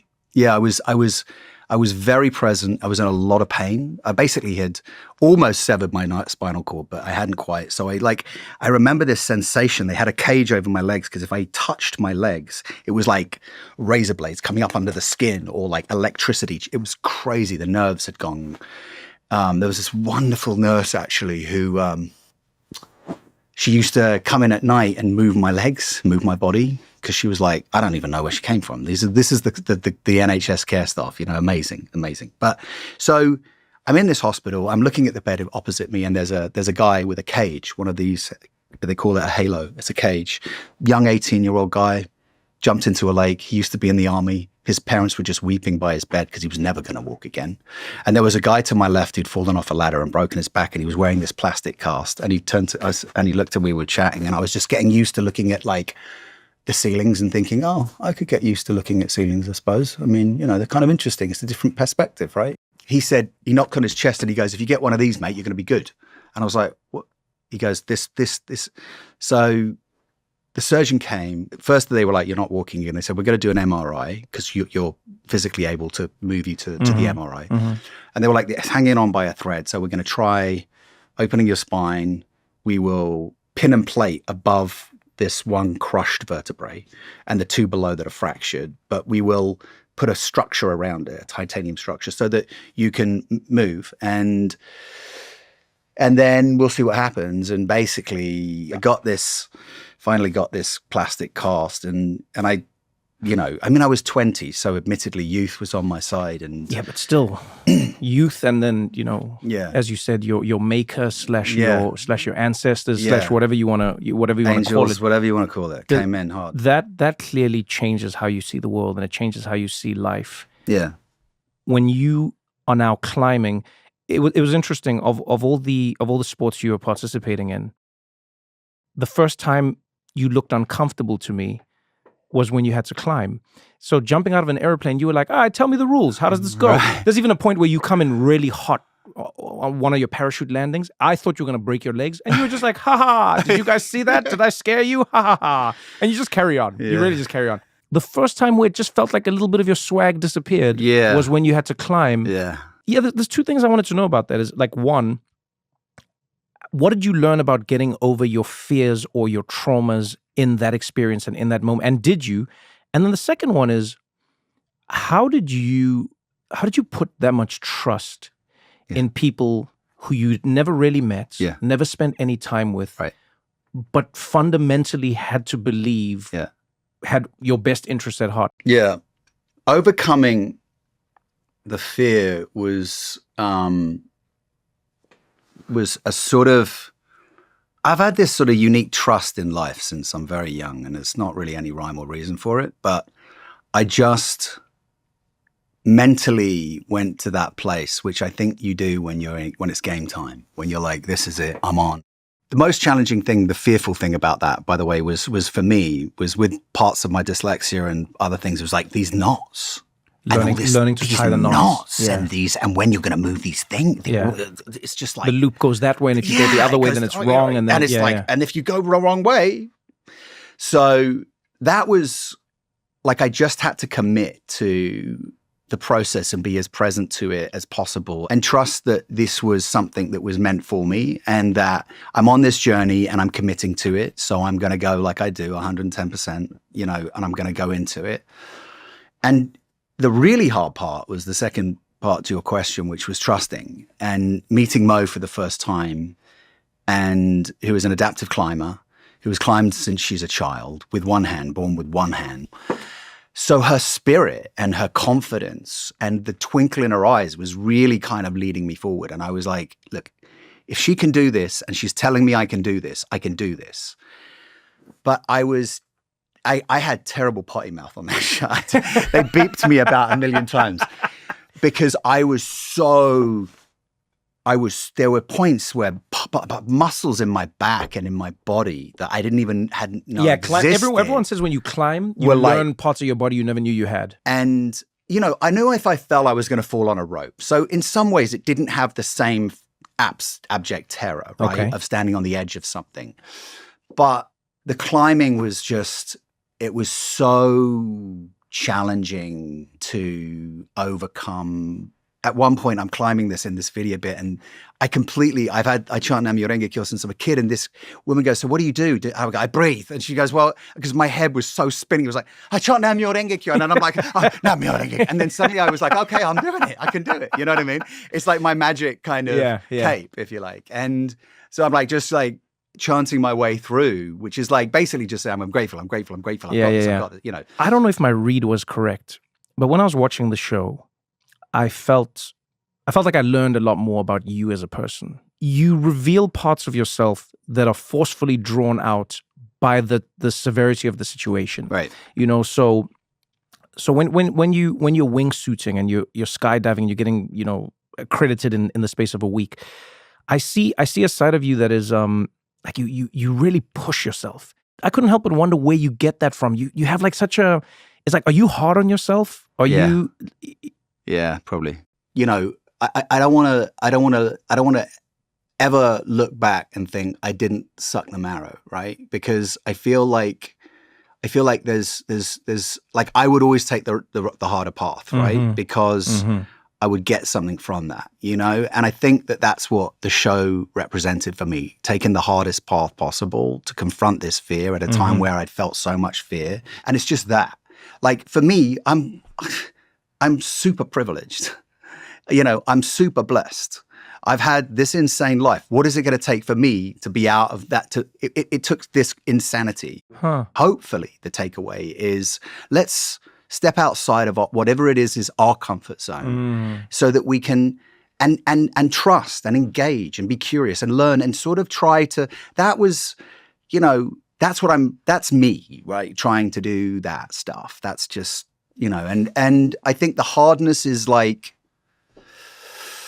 It's probably just an ancestral thing. And like, you know, I think partly having so many remarkable experiences so early. Yeah. Like my whole life played out on giant movies that everyone watches, had watched. And I was just still learning, you know. Like I look at some of my peers and, you know, like some of my friends who are in the business who started in the Disney Club, you know what I mean? Yeah. So like acting was like second nature to them. They're like all directors now, or like wanting to, you know, they're like literally they started at 12 and they're in the Disney. So they have timing, they have comedy, they have dance, they have everything that I was doing school plays, you know, playing the Pirates of Penzance and the police officer. I didn't even play the pirate. I played the character, you know.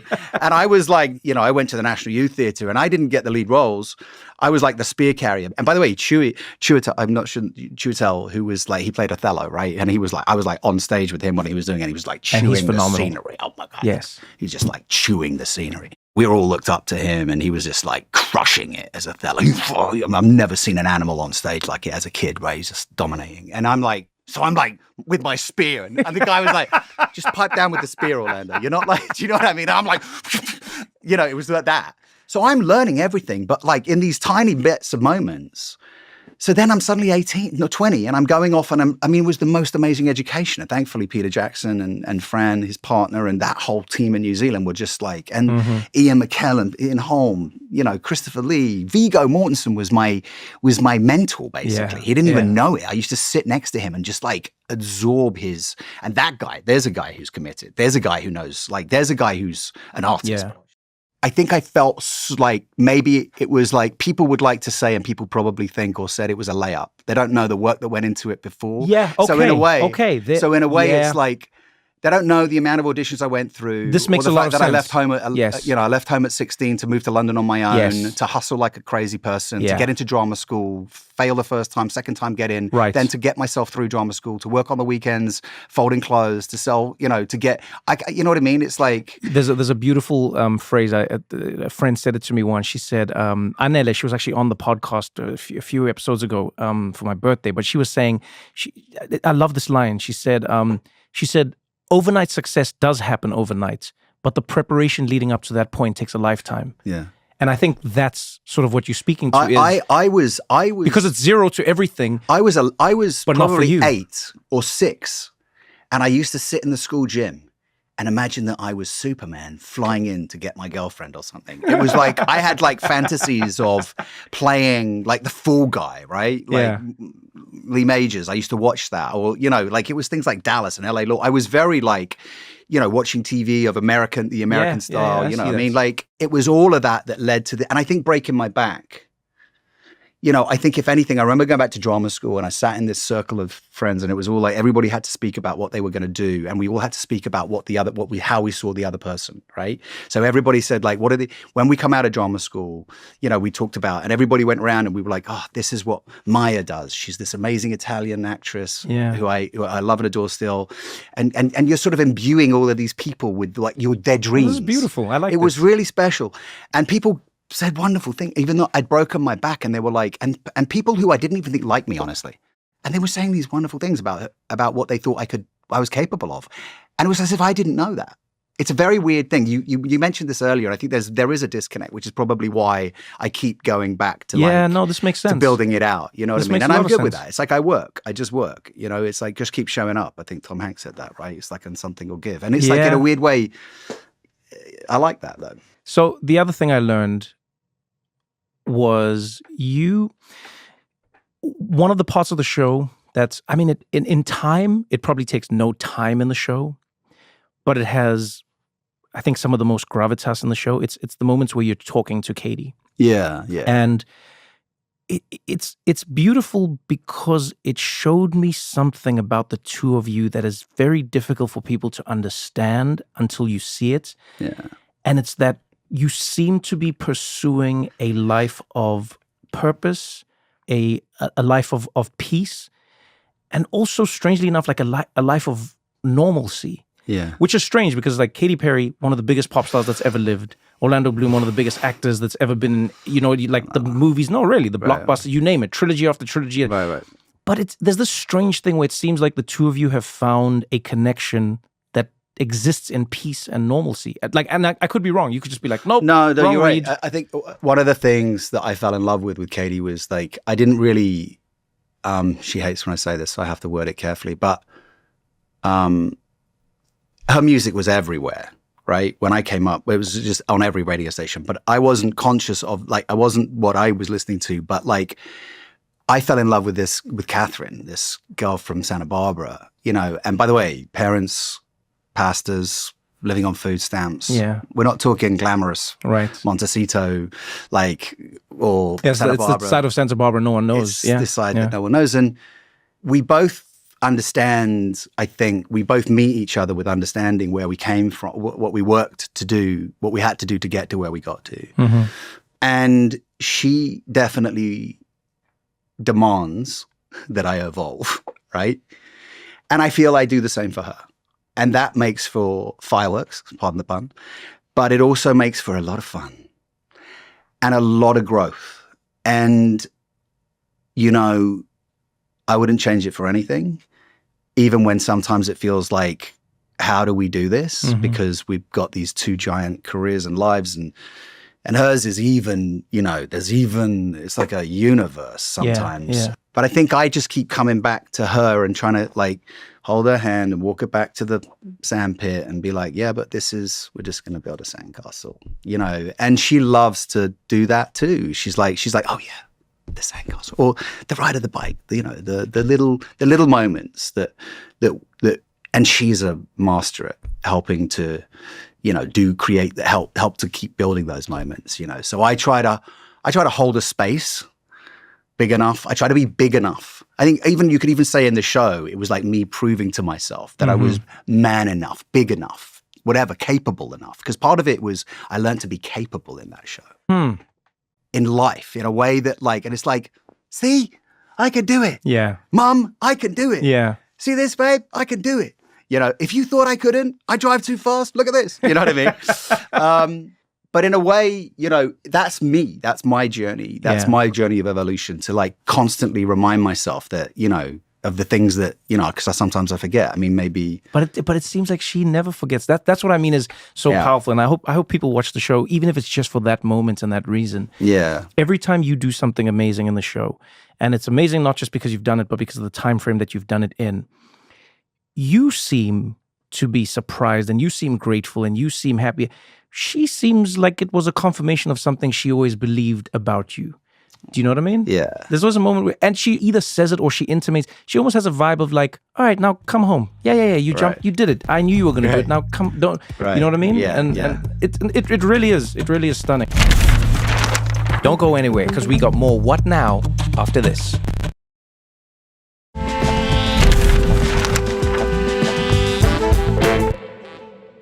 I could talk to you forever about this, but you know, unfortunately, time is time. Yeah, that's right. Some people say it Are you doesn't going to come exist. jump with me then, Trevor? Jump where? We'll jump out of a plane together. Let's do that. I'll get you with Luke. You'll love it. Confront some of those fears. Have you done it before? Maybe you've done it before. Am I lying? I haven't done it before. Let's do it. Let's go jump out of a plane. So here's the thing. Orlando, I come from an African family. And there's one thing I've promised myself and my family, that all they'll need to do, if they ever, God forbid, have to come to my funeral, all they'll have to do is cry. Okay. They won't have to ask questions. They won't have to justify why I'm there or how I'm there. They'll just get to cry and go, Trevor's. Now, God willing, none of them will ever be coming to my funeral because they're older than me. What would be your fear then? What would be the one that you would do? No, all of them are but it's not like what I mean by it's not my fear is I don't have a fear of jumping out of a plane. Right. I just think you don't have a desire either. Yeah, exactly. So I think of it this way. I think in life you don't have to prove anything. We have a limited to anyone. amount of luck, and we have a limited amount of I don't believe that. This magical life force thing. I think that's my brain. Oh, really? Yeah, it's endless. This is what happens if you break your back and then you walk. I mean, after that, you go like, I can probably do it again. You know? No, and then it's great. It's great for you. But yeah, I don't know. I look, I'm not saying I won't ever do it. Right. You know, I bungee jumped. And oh yeah, well there you go. Now that's an intense feeling. It's safer than skydiving, but it is more terrifying. Yes, It is. It's terrifying. It is terrifying. And I'd never want to do it again. I don't need to do it again. No. People, I love it. I hated it. I hated all.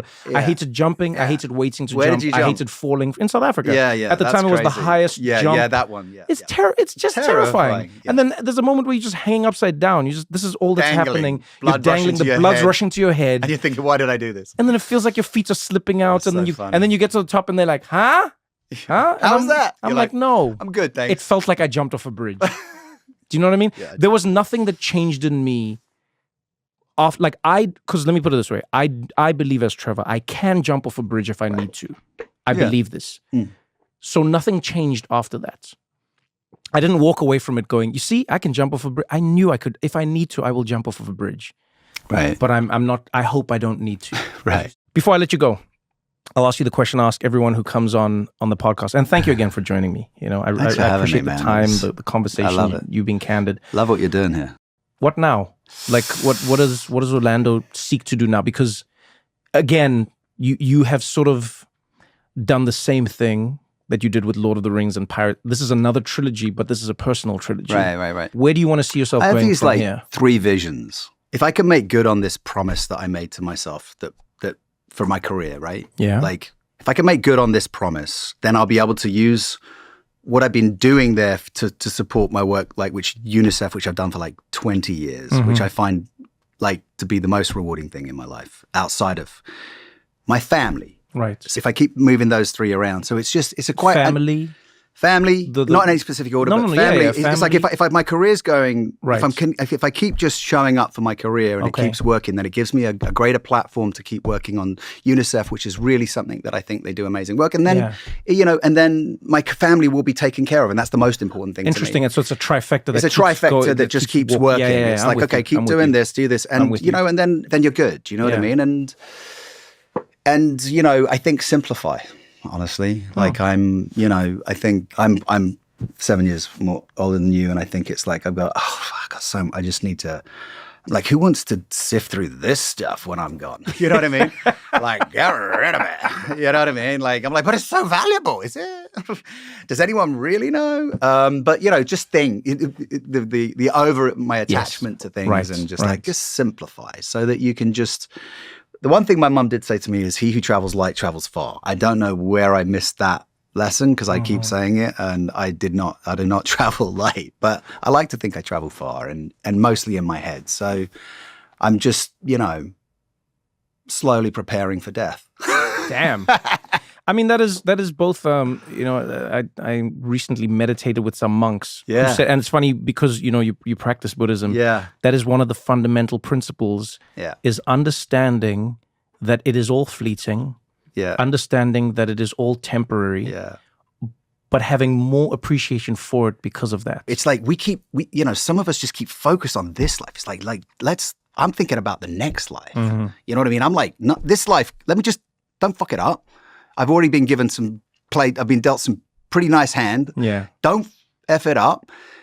But like, let's build for the next one. So when you drop in next time, you've done enough to be able to go, okay, am I good here? Do you want me back? You know what I mean? Right, in a right. way, you know what I mean? Like in my brain, I'm like, did I get flying colors last time around, or I like enough that. to bring I me like that. back? You know what I Right. mean? So Yeah. that's What seeds do you plant today to enjoy the forest tomorrow? Essentially. correct. Yeah, correct. And but even for lifetimes, I always say I used to say to exactly what you mean. Katie, like, we're doing lifetimes, baby. Like, you're here and we're doing lifetimes. It's not this one. So let's, it's like we're doing life. I think everything is I think we're all interconnected, so yeah. Well, I thank like you. that. Thank Thanks, you. man. Thank you for this lifetime, for this moment. And Thank yes, to you. the next one. Yeah. I'm glad you're alive. Thanks, dude. Appreciate you. We'll do this again another time. We will, definitely. Love it. Oh, Trevor, you're a sweet man. It's been a good week. It's been a crazy week. Oh, my goodness. Like, I thought the week was just going to be about comedy in London. And then Israel and Iran happened. And then we were on, like, the brink of, like, World War III. Like, you here are now Friday crowd having fun. Monday, Tuesday crowd. Oof. Yeah. You try tell jokes when there's missiles outside. Like, everyone was here, like... Because that would be a weird way. Like, to be, you know what I mean? Like at the beginning of World War III. Like, people are like, where were you? When you're like, did you see what happened? No, I didn't. Where were you? Trevor was telling us about Brixton. It was such an insane story as well. Like now I feel like the world we live in, I sometimes think about like parallel universes and timelines, and I'm not sure if I believe it, but when I do think about it, I go like, I think we somehow slipped into the ludicrous timeline. Like we were all in a very normal timeline, us as people, and then something happened around like COVID, and then we went into the crazy timeline. And then the other versions of us are now like, wow, things have become very boring and normal. Because like, this is not normal, you know? Like the week starts off, it's been like 2 weeks technically. Right, it starts off, Iran was negotiating a nuclear deal with America. Negotiating a deal. They're making progress. They're getting close. They're getting super close. And then Israel was like, no deal. And then Israel started launching missiles at Iran, right? And then it's hard to make a deal when it's like missiles hitting you, you know what I mean? It's like when you're like trying to break up with someone at a restaurant and then the waiter keeps coming, is everything great? Just wait. Let me just handle. So what I'm saying is, how's everything going? Yeah. Look, hey, we'll call you. We'll call you, please. So Iran was like, all right, I can't handle. And so then Iran was like, missiles back at Israel, missiles. And then Israel was like, missiles. And then Iran was like, missiles. And it was going back and forth. Israel was definitely winning it because like Iran has missiles, but not like Israel's type of missiles. You know what I mean? Like Iran doesn't have much money and stuff. So their missiles are like those cheap fireworks your friends. You know when your parents would, like, they'd feel bad. You'd be like, what are we doing for Guy Fawkes Day? And then your parents would be like, do you want these ones? You're like, do you like them? They're like, no, just throw them on the ground. I was like, pat. Do you feel like the other kids? No, I don't at all. So Iran has those ones, and then they were launching back and forth. And the whole world was like, man, this again, Middle East conflict, Middle East. And then, at the peak of it, everyone was like, man, how could this get worse? Donald Trump was like, hello.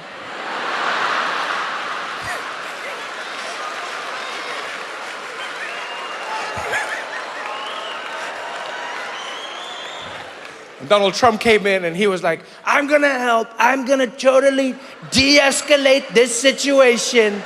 And we were like, my man, you've never de-escalated a thing in your life. From your hair to your politics, nothing is a de-escalation. Nothing. But Trump came in and he's like, I don't like how Iran and Israel are launching bombs at each other all the time. So many bombs, we can't have this, it's not right. Too many bombs, we gotta stop it. No more bombs, we gotta stop it, we gotta fix it. And they're like, all right, how are you gonna fix it? He's like, by dropping bombs. I'm gonna drop bombs. And no one expected it. Like the whole world was like, okay, Trump is gonna mediate, or because he said to them, hey guys, let's sort this out, peace deal. We're gonna do a peace deal. And then he dropped bombs on Iran. And everyone in the world was like, what the hell? And a lot of people in my life were like, oh man, I can't believe that Trump did this. I can't believe. And they were so stressed. And I was like, yes, but look on the bright side. And they were like, what bright side? I was like, on the bright side, Trump also can't believe that he did this. Like that's the one glimmer of hope that I get from Donald Trump, is that like he also doesn't know what he's doing. He's in it with us, which is a nice change. Oftentimes we're at the mercy of those in power, but he's in the mercy with us. Like we're all locked in a prison cell, but he's holding the key and he's like, we're all trapped. What are we gonna do? We're like, you use the key. What are you talking about? And the reason I say this is because Trump came out and he hosted a press conference about it. It was so wild. He hosted a press conference about dropping the bombs. And he was shocked in the press conference. He came out and he's like, earlier today, the United States military, that's us, launched missiles, bunker busters, launched missiles on Iran, on all their nuclear facilities. And boy, you don't understand. You've never seen bombs like that before. They came down and they dropped them, those bombs. Well, I couldn't believe what those bombs were doing. I couldn't believe it. I couldn't believe it. And I called. I'm the one who called. I said, drop the bombs. I didn't know I was gonna call. I said 2 weeks. I said 2 weeks. I told everybody 2 weeks. It was gonna be 2 weks. And then I was on the plane. Then I said, I'm calling. Drop the bombs. And the bombs were dropped. I'd never seen bombs like that. I said, whoa, we're never dropping bombs like that again. I never seen bombs like that. Those bombs were dropped, and now it's over. Now it's over. We're all good. We're all good. And so now, because America had dropped bombs on them, then Iran had to respond, but then Iran didn't want to get into a fight. No one wants to get into a fight with America, you know what I mean? And so like Iran was like, we are going to retaliate against you. And then they launched missiles at an American base in Qatar, but then they phoned America first. They did. They were like, all right, we are launching bombs against you in like 45 minutes, an hour maybe. You tell us how long you need. Then we'll launch the bombs. And then the Americans cleared out their base and everything important, and then the bombs fell. And then Trump, very like in an interesting way, he responded to Iran. Then he wrote on his like thing online on his profile. He was like, "Thank you to Iran for giving us notice about the bombs. Now it's over. It's all over. There will be peace." And then he said, "Iran, Israel, peace." And they were like, "All right, peace, peace, peace. All good." Then Trump went to sleep. And in the 4 hours that he was sleeping, Israel, like out of nowhere, they came and they were like, "Iran launched more missiles." And then everyone was like, "Wait, what missiles?" And Israel was like, "You launched missiles." And everyone was like, "No, And then Israel was like, "Too late, we're coming for you with more bombs." And then the world was like, "What?" And then Trump woke up. And this was the moment when I can safely say I have felt more connected to Donald Trump than I've ever in my entire life. Because that man is not a normal human being. Very seldom have I looked at Trump and thought, yeah, I can relate to this. But he came out after Israel was about to launch a full-scale bombing attack on Iran. And he came out, he heard about this. Man didn't even put on a tie. Came out of the White House half-dressed, ran straight into reporters, and he went into it. He was like, "I heard about what Iran is doing and what Israel is doing. And let me tell you, I'm angry at Iran, but I'm more angry at Israel. They said peace, and I said we're going to do peace, and they're launching, and I'm sick of them. Israel, you better not do it. You don't do it, Israel. I said peace. You don't do it." He looked like a dad who had kids that were fighting in the backyard. And he was just going back and forth. He's just like, "Israel, shut up, baby. Come on, shut up. Sit up. How many times do you have to tell your kids that you're not going to? I told you once and I'll tell you again." And then he looked at the reporter and he did something I've never seen an American president do in my entire life. He cursed live on TV into the camera. Looked at the camera and he was like, they were like, "What do you think, Mr.?" He's like, "I'll tell you what this is. You've got two countries that have been fighting so long, they don't know what the they're doing."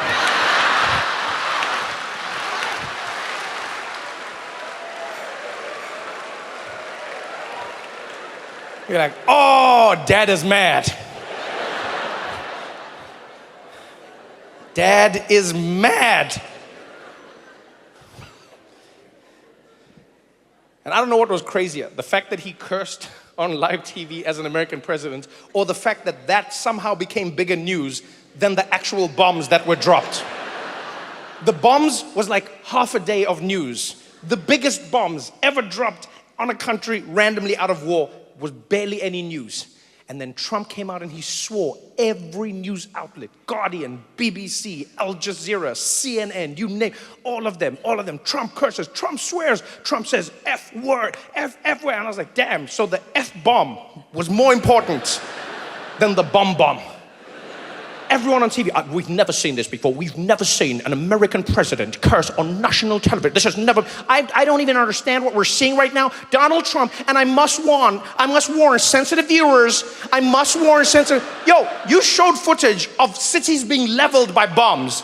You said it just casually. Let me show you some of the bombs that were dropped here. Let me show you some of the bombs. All right, now, Trump said something. I must warn you, if you have children in the room, you might want to cover their ears. You might want to cover their ears because he said the F-bomb. Like, people cared more about the words than it was the wildest thing. Wildest thing. I can't believe it. They were doing it as if the people in Iran were just like, yeah, no. The bombs are one thing. But what he said. You can take bombs back, but words are forever.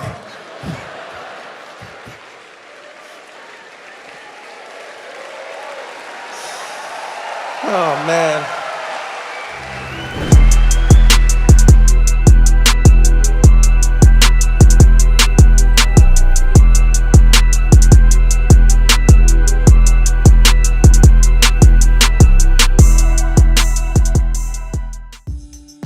You're listening to What Now with Trevor Noah.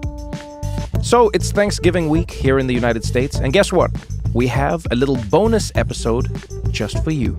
Perfect to help spark a conversation at your Thanksgiving table.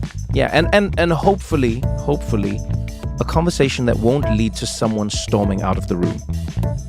If you've been listening to the show for a while, you know that one of our favorite games is If I Ruled the World. And you probably know how it works. Everyone comes up with one suggestion. If you were in charge of the world, you could do anything you want. What would it be? What would you change? You make your case, and then everyone votes on it. And if you get enough votes, that change would happen in your hypothetical world. Well, today, it's If I Ruled the World, Listener Edition.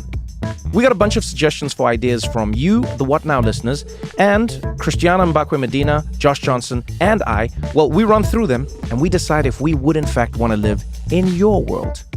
It's a fun one, so let's get into it.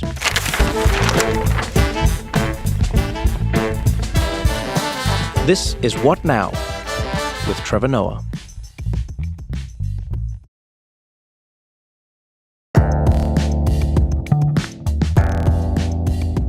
So before we get into today's If I Ruled the World chat, since it's Thanksgiving week, I've been thinking a lot about the kinds of conversations we have when we gather with friends and loved ones around the table. And a lot of people ask me this question. They'll say, "Oh, Trevor, what do you do with your family? Like, how do you keep it light?"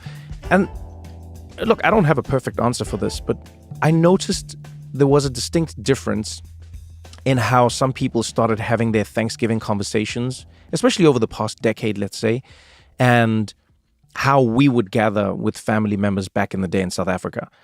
And the biggest one was we started all our conversations speaking about things that we all experienced, just taking people down memory lane, connecting around like crazy stories. Like, grandparents would talk about the grandkids and how much they'd grown and like embarrassing stories from their lives. And, and then the parents would talk about their first time having a Christmas dinner. Because obviously we didn't have Thanksgiving in South Africa, but we had family gatherings and family dinners where everyone came together at a certain time of year. And what I noticed is if you start conversations with the fond memories that connect people, you spend less time in the politics of now that divides people. And it doesn't mean you can't talk about politics. I'm not saying that. But just remember what you're trying to do. You're trying to connect with other human beings around a table, sharing a meal. It doesn't matter what the holiday is. That's fundamentally the purpose. And so if that's the purpose, think about the best way to go about that. It's finding a way to connect with another human being's heart. And a lot of the times, our memories are where our heart lives. So, I don't know, try it. Ask your parents about a funny story from when you were young that maybe you've forgotten about. Tell them to share something embarrassing about you that maybe you didn't know about, and then you can tell them a story from your childhood, something that you got away with, that you always hoped they would never find out. And I don't know, let's connect and see if we can make this one a little less about politics and a little bit more about the human beings connecting around this time of year. And maybe this will give you some inspiration. Play a round of If I Ruled the World with your friends and family and see if things stay a little more fun and insightful, right? And remember to think big. Think about crazy. Think just completely out of the box. In fact, if you want inspiration, take a listen to me, Christiana, and Josh right after this short break.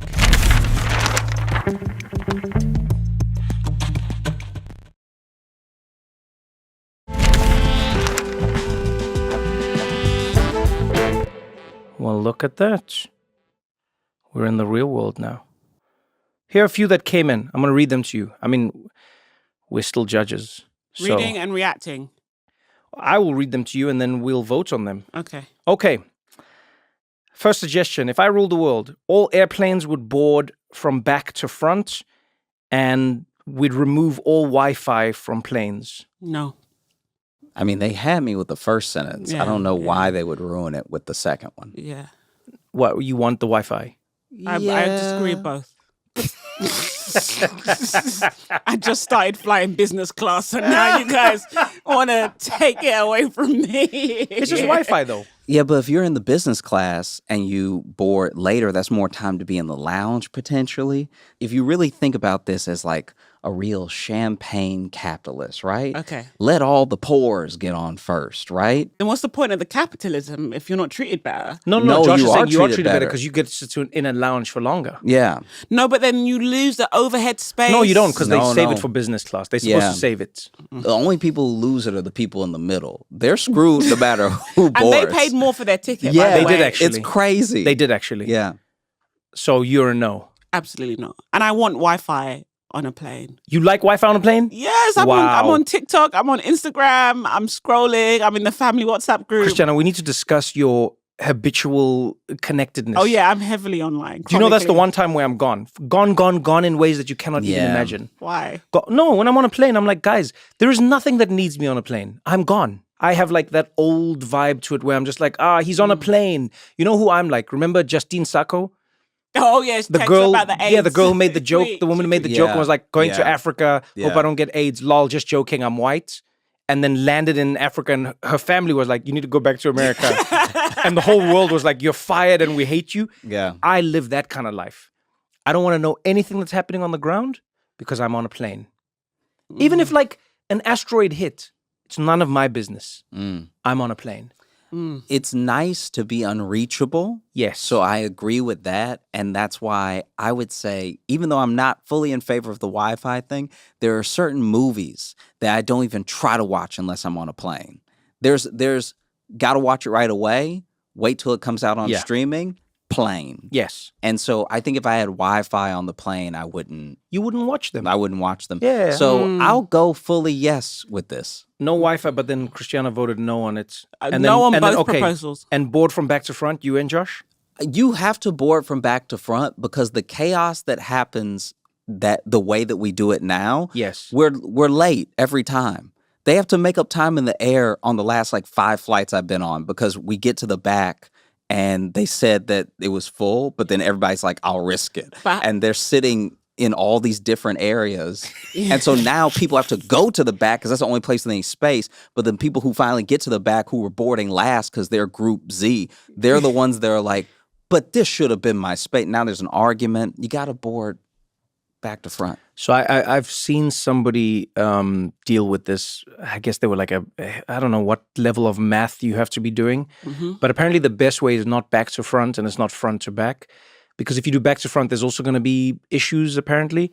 So your problem would come in when you're actually boarding. Because now Josh is seat 30, I'm 29, you're 28. But if I get on the plane and then Christiana doesn't, you're still going to have people There's blocking still the each other. gridlock. Yeah. So you'd have to line people up outside by their seat, by their row, and then you don't have enough space in the airport to do that. So that's why it fails. The real way you're supposed to do it is actually, it's supposed to be like alternating seats and alternating sides is how the plane is supposed to board from like just like left, right, but like flip one, skip one. It's very complicated. It's not going to happen. So whoever sent that in, thank you very much for listening to the podcast. But it's a no. Thank you. Yeah. Here's a few more. All bosses are selected by employee vote. No. Ooh, that's a beautiful No. way to lose a company. Yeah. That's Democracy is bad. like you can't because this is the thing. I'm a pretty likable guy. It doesn't mean I'm effective. Touche, my Do you know friend. what I mean? So it's Touche. like everyone might vote for me to be their boss. They know I won't say no to PTO. So now because I never say no to PTO, I'm the only one at work. And then the company is losing hella money. We're hemorrhaging. Yeah. What people should vote on is salaries. What do you I mean? think there should be radical salary transparency. Like, you know what everyone makes. Yes. That's And wild. then, like, yeah. every year, you know, when it's like promotions and raises. We vote on other people's salaries. Yeah, so. Wow. Then- Wow. Yeah. Mind you, You people, know- do you know what it means? People will treat each other so well in that office. Wow. 'Cause you know, or we class will have, warfare, or we ganging will have up. many true crime documentaries no, where but like from the cause including was the CEO. You know, like the CEO's salary is assigned. The board approves it. I'm saying if we're going to be voting on anything, it shouldn't be who's the boss. It's like You how are much money you're you make. literally creating murders. Class No, war. You are literally, when I find No. out that People just- Josh voted against my salary bump, Why would he? Unless he shed his vote. let me tell you wouldn't know. something. People are getting killed. You have created an office of murderers. I'm going to vote no as well because I just think it's ridiculous. Oh, I'm voting yes, but I know I'm You're voting yes? Yeah, class warfare, baby.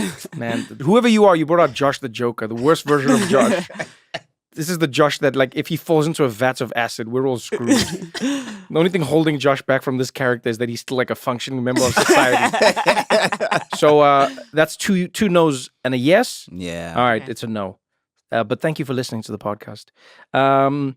Next person says, if I ruled the world, I would ban single-ply toilet paper. Yes, because it's a lot like a government program where they don't really help you.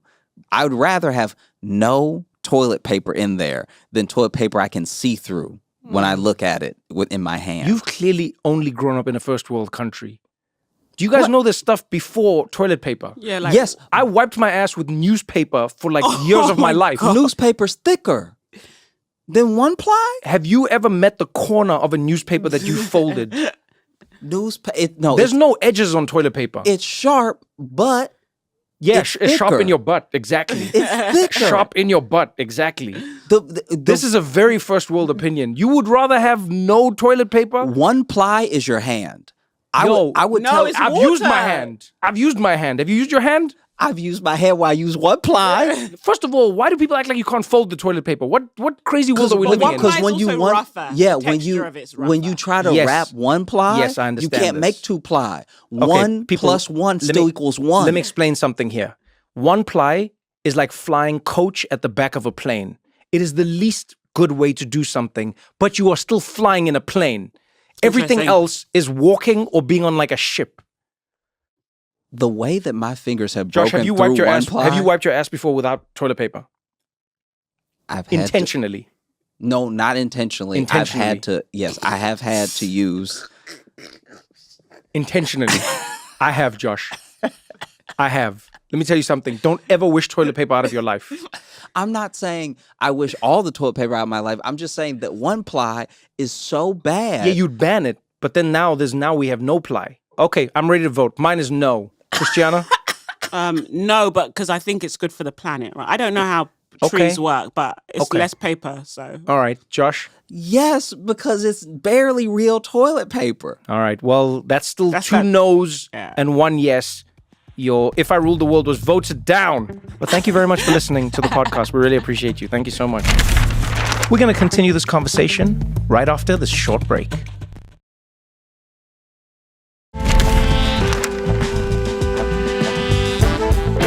All right, here's another one. If I ruled the world, high schools would start no earlier than 9 a.m. that's brilliant. Yeah, it's fine. Brilliant. Teenagers need sleep. Yeah.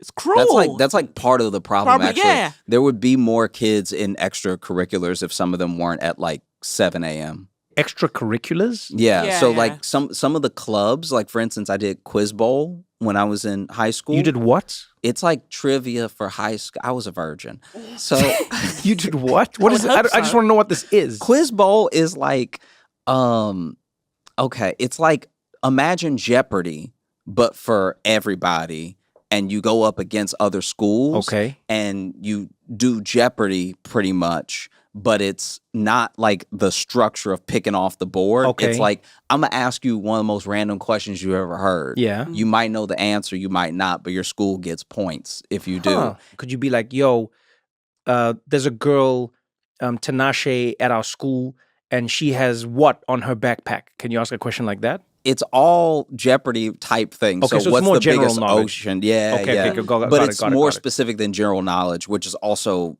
And you did this at what time? It would be maybe I went there at 7. Who designs like your that. schools? But school starts at like 8:30. Yeah. So In it's like Yeah, no, I understand that. We also had it at 8. So if you're gonna do extracurricular that's before school, Why? it starts at 7. Why would you guys have extracurriculars before school? because you want We to call do them the ones extracurriculars after. because it was extra. Yeah, You cannot do extra before. apparently you Yeah, can. Imagine going to a apparently, yes. restaurant and you're like, could I get an extra side of rice? And they're like, we haven't even served you yet. What are you adding the extra to? The whole point of extracurricular is that you have your curricula, then this is extra. Yeah. You can't start with it. We're fixing the wrong problem here. In your scenario, you would just say "Welcome to America" because that is what we do. Yeah, but you seem to know that. What's it like in the UK? No, in the UK, we have like a little bit of socialism. So Oh, it's just there you like, go. You hang out in the beginning. Yeah. Yes. You know, so Yeah. there was nothing before. I don't know. so- This is a weird one for me. It's also the only way you can. I'd actually say start school at 10 and finish at 3. That would be my proposal. Start school at 10, Yeah. finish at 3. Yeah, that'd be my proposal. Okay. I don't know. So I have a different proposal. I think you should start earlier, but do nothing for longer. No, but they have to get out of bed. That's the issue. They need to sleep because they need to grow. How They much need a- sleep? they need What time are they ridiculous going They to need amount bed? like of sleep. 12 to 14 hours. 12 to 14 hours. Teenagers, your Yeah. brains, your bones, all like they need It's so much insane. sleep. They've done their studies brains where need they're so like- much sleep. That's why we think they're dumb. Because they don't sleep enough, and then we try to teach them. And then, at least I'm just talking about in the States, we try to teach them and they're tired. Then we give them a test and then they fail. And then we're like, okay, moving on to the next more difficult subject. And they have Wow. to go home and study yeah. till late, do Okay. their extracurriculars. Okay. Yeah. I'll vote. Then I'll vote yes. Yeah. This seems well considered. Yeah, that's yes? a good idea. Yes. Yes. Whoever you are, congratulations. You have achieved the first yes. If you ruled the world, high schools would start no earlier than 9 a.m. This person had an opportunity to rule the world and they just moved it by like an hour. I mean, that's responsible use of power, but not very creative. But thank you for listening to the podcast. The next suggestion we got was, if I ruled the world, everyone, no matter their job, has to shadow a service employee 1 day a month. What is a service employee? Are they talking about? waiter? Yeah. Okay. I was Yeah. making sure. No. Um, That's a no from me. Go. What do we define by shadow? I think shadow means like do the job You as s- well. you I mean, do. I thought shadow meant just watching someone do the job. Yeah, my Oh, shadows never no. helped me do anything. Yeah, you just like, Oh. I want to. Haven't you had that as a comedian? Oh, I want to shadow you for a day. Comedians don't Yeah. shadow anybody. but the way that I shadowed when I was working at like a regular job Yeah. was to do a mini version of the job. Oh, Josh, I think you got tricked into free labor. Yeah, that was I don't think that's That's shadowing. not shadowing. So maybe we That's should an unpaid vote. internship. Yeah, I really Maybe- think that's yeah. unpaid work, Josh. Maybe we should vote then. I think what I think shadowing is literally you just like see how the Yeah, you person just does watch. it. Yeah, we But should. what is the purpose of this? I Because I, don't think get they it. want us to gain empathy for like service workers. But if anything, watching someone do their job up close, you always have less empathy. yeah, you're like Yeah. that looks easy. Yeah, Yeah, you're just like, oh, you'd be like, do that better. Why? Yeah. That's why I gained a respect because then they would hand it to me, And then you would I see was how hard it doing is. Yeah. so I thought shadow meant No, because that's you know how your interning. shadow is attached to you. Like I thought that you had to be But doing your shadow some of doesn't do anything though. It's attached, but it doesn't do anything. No, I see that now. Okay. I see. I see All right, what I probably guess happened to me. I'm ready to vote on this one then. I say no. No.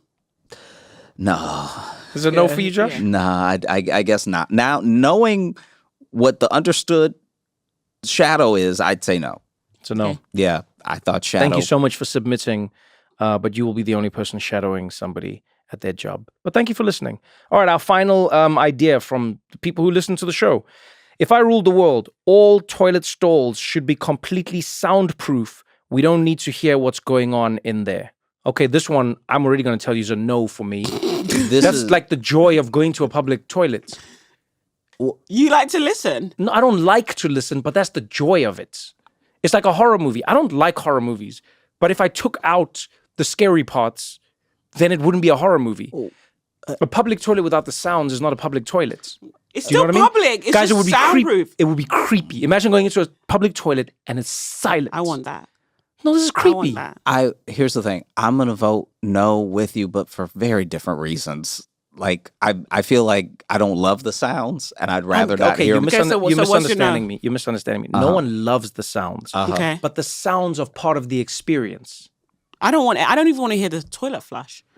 I mean, I wish I wasn't in there when I'm in there. So You wish yes, you weren't in that's the Yeah. point. yeah, That's the point. But the sound I would say needs to be left up to the environment because I went to the bathroom and there was a guy who fell, right? And we know he fell because he was like, I fell, right? And it's Inside like one of if- the. in the stall. Okay. And if it had been soundproof, who knows? No one would have helped him. Yeah. You could die in there. Okay, have you ever used a public toilet and needed toilet paper and asked somebody to bring it to And you? then I've you done were- that once. Once in my life that happened to me. It was back in South Africa, but that happened once. And I was like, man, there's no toilet paper. And then I Yeah. had to shout out, hey, I need toilet paper. And then someone handed it to me. Over the store. Yeah. Oh. No, I got mine rolled to me. They rolled it on the floor. Yeah. So you wiped your ass with the No, floor. no. It has more. It's unrolling as it rolls. It travels okay. the way that it. Oh, so you exists. left the part of it that had... Yeah. So basically, I was in a bathroom Yeah. in a restaurant that was out of toilet paper, and I had to wait until somebody came in. And so then I was like, hey, like, I need help. And the person was like, oh, okay, I got you, right? And then they left and they never came back. They didn't have me. Wow. And then someone else eventually came in. I was like, hey, I need some help. I need toilet paper. And they were like, ooh, I got you. Okay. And then they left and I was worried they wouldn't come back. But when they came back, they had the big old roll. Yeah. That big roll that you install in the thing. Yeah. And he bowled it under to me. And it was a real hero move. I like this. All right, I will Did say. you get to meet the person afterwards? You remember back in the day on that TV show Rescue 911, you'd get to meet the operator who saved your life? So Did you get to meet the person? Did you like No. hug them and take a picture afterwards? no, because I started thanking him and then he left. Because he knew I was wiping while I was thanking him. And I think that was too much got a for bit him. weird. All right, Yeah. so we're ready to vote. All toilet stalls should be completely soundproof. Mine is a definite no. Yeah, I'm changing to a no only because in ladies' toilet, I don't know if you know this about women, but when I used to club 10 years ago before my life was over and I had kids, you hear so much gossip. You see? It's And part I of the believe experience. in gossip, also known as oral history. You know, so like I like when you're on the toilet, you just hear people talking shit and you don't Yeah. even know the characters. Exactly. But like all of You that, see? it helps You the see? camaraderie. So This- that would be the only reason. This is yet another Okay. thing that'll make people feel isolated. It will make you Yeah, feel sure. alone. Do you know how nice it is to sit in a stall, go through something physically, and know someone next to you is going through the same? Well, I like the person that coughs because they're about to drop a load. That always You makes me see, laugh. this is what I mean. This is now you're understanding what I mean. You were so against me in the beginning, and now you get it. The sounds make this what it is. I vote no. No, toilet stalls should not be completely soundproof. No. No. Well, there you go. That is a flat out no. We'll be hearing you take a dump, whoever you are. But thank you so much for listening to the podcast. So the only thing that got passed from the public, high schools will start no earlier than 9 a.m. So we'll see you at 9:01. Our listeners are really concerned with toilets and Yeah. toilet paper. Like, what is going on in the bowels of like? It's actually why it's so hard to change the world. Look at all those proposals. It and really only, is. only one thing. The people don't think big enough. Well, there it is. If I Ruled the World Listener Edition. Thank you, every single one of you, for all your wonderful suggestions, even though we shot down almost all of them. But I mean, that's the nature of the game, right? And guess what? We want to hear much more from you. So we have a What Now email address. It's whatnow@dayzeroproductions.com. whatnow@dayzeroproductions.com. Get in touch with any comments about the show, suggestions for future topics or guests, and more of your If I Ruled the World ideas. I promise we won't shoot them all down, by the way. So send us a few. Let's see what happens. Tell us your name and where you're writing from. And better yet, record it as a voice memo and send it along so we can play it on the show. Once again, that's whatnow@dayzeroproductions.com to reach the show. We'll be back next week with a full new episode. In the meantime, from everyone on the show, we wish you a happy Thanksgiving. May all your plane boardings be smooth and all your toilet paper be 2-ply.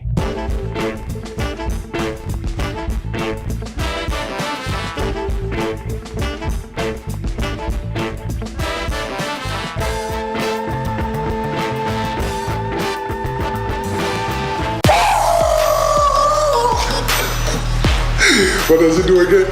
What does it do again? Turns them on. Yeah. You okay? Hey, what's up, guys? So, everyone's the king of FIFA, right? That's what everyone says. I want to know who the real king of FIFA is. So, I challenged Joel Embiid. You probably know him from the basketball, the different sport with the hands. Apparently, Joel is a self-proclaimed FIFA king. Yes. I am the king of FIFA. All right, well, let's see if you're the king of FIFA. I mean, I know I'm not, but let's see if you're the king, because I just want to meet the king. This is how it went down. Let's go, Joel. First game. And you know what's important about this game is that it's just two guys who are really good at FIFA, just enjoying it. Who wins or who loses in this game doesn't really matter. This is just us practicing. But I mean, if I win, it counts. Come on, Diego. Oh my God. Joel, how you gonna give me the ball? How you gonna give me the ball? Just getting used to the game. Do you think there's as much flopping in basketball now as soccer? Yes. I play soccer, so I flop a lot too sometimes. Flopping is nice though. Oh, it's nice. When you get what you want, it's nice. Yeah. It's also like a nice way for guys to let their emotions show, you know? Yeah. 'Cause guys can't cry, and then like flopping is a nice way to cry for a reason. If you played soccer, what position would you play? Forward. Are you one of those tall guys who doesn't know how to header the ball because you're so tall they never give you headers? Probably. You know my favorite thing about like a lot of African soccer players is that like they never learned how to header the ball because they never played with a soccer ball that you could header. Yeah. So like we used to play with soccer balls that were so messed up, like they didn't have the leather on them anymore, and would just like scratch your face if you try to header it. When you talk trash, do you ever think of the trash that kids used to talk to you when you started playing basketball? Oh yes, Yeah. for sure. What's the worst thing someone said to you when you were playing, when you started? Man, I used to get in a lot of fights, and obviously I wasn't really physical, so I used to get pushed around a lot. You used to get pushed around? Yeah, Who was that guy? Get bullied. It's funny. I'm saying this now because I love being physical on the basketball court. But like it used to be bad. I used to get pushed around. Come on. Benzigo, he missed. How was that not offside? This is technically one. Oh my God, it's offside. Yeah, that should have been How was that offside. offside? Because you were ahead of me. That's what I'm talking about. VAR. VAR. There we go. Wow. Diego Costa!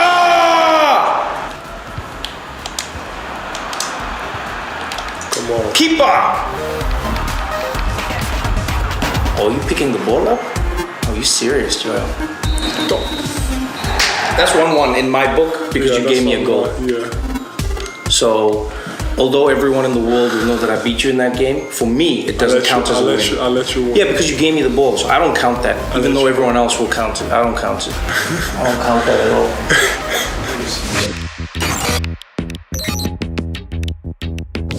All right. Game 2, Joel. What are you gonna do different this time, man? Win. See, this is what I'm talking about. Because last time was a draw. This is what I'm talking about basketball players. You guys just give like a generic answer to all like ESPN or everyone. What are you gonna do different to win?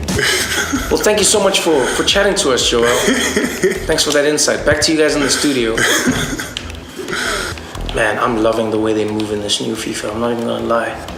That's something I gotta get used to. Yeah, like I like the way the body moves. Yeah.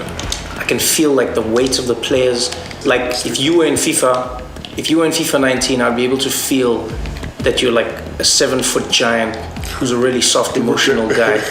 I would feel that, you know? Go! Say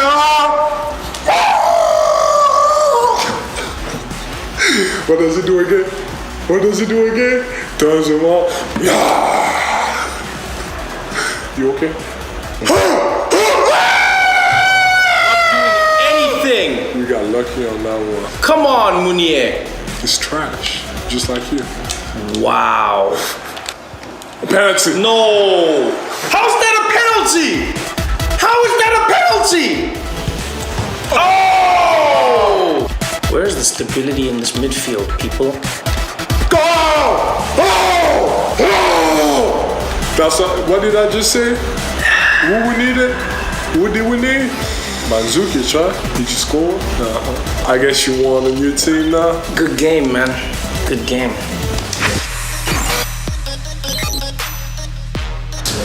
Benzema! Modric! Was that Kroos? Oh my word! Even better. Toni Kroos. Wir sprechen Deutsch. Deutschland. Über Joel. I need to take this seriously. mask on. Not the only one with a mask, Joel. Do you feel like you're better when you play with the mask? Nope. I can't breathe, but I feel cool. Definitely feel cool.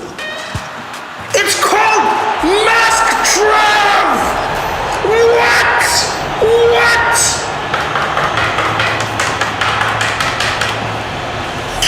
Yeah! Is your microphone broken, Joel? Something's gotten real quiet in here, man. I remember when my friend Joel would talk to me during the game. Those were the good old days. Next. These are the champions. You want the mask?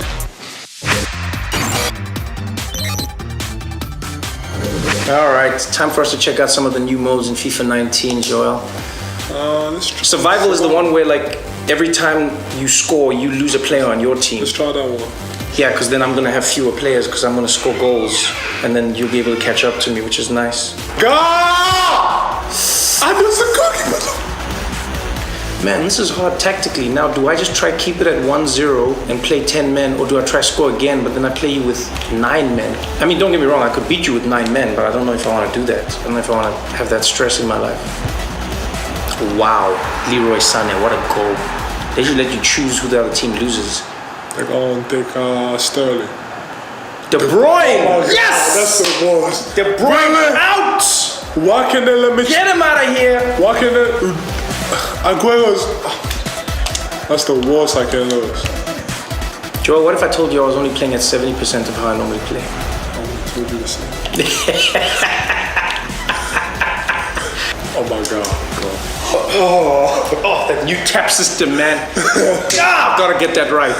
Oh, we need some change. Oh, I gotta get that right.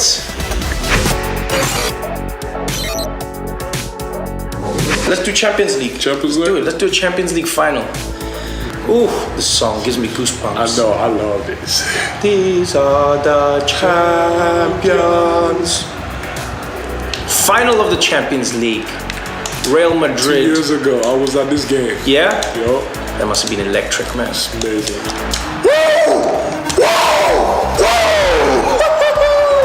Now you got it too. How is that a goal? Now you got to make How is that a goal, man? How is that a goal? Because it's Joel and me holding the controller. Come on, look at this. Look at this right here. What is this? What is this? What is that? What is That should have been a goal in the first Oh, place. man, what's that? Come It on, should man. have Why is been the a guy goal in the heading the first ball place. to you? Why is he giving you a goal? What? What? What?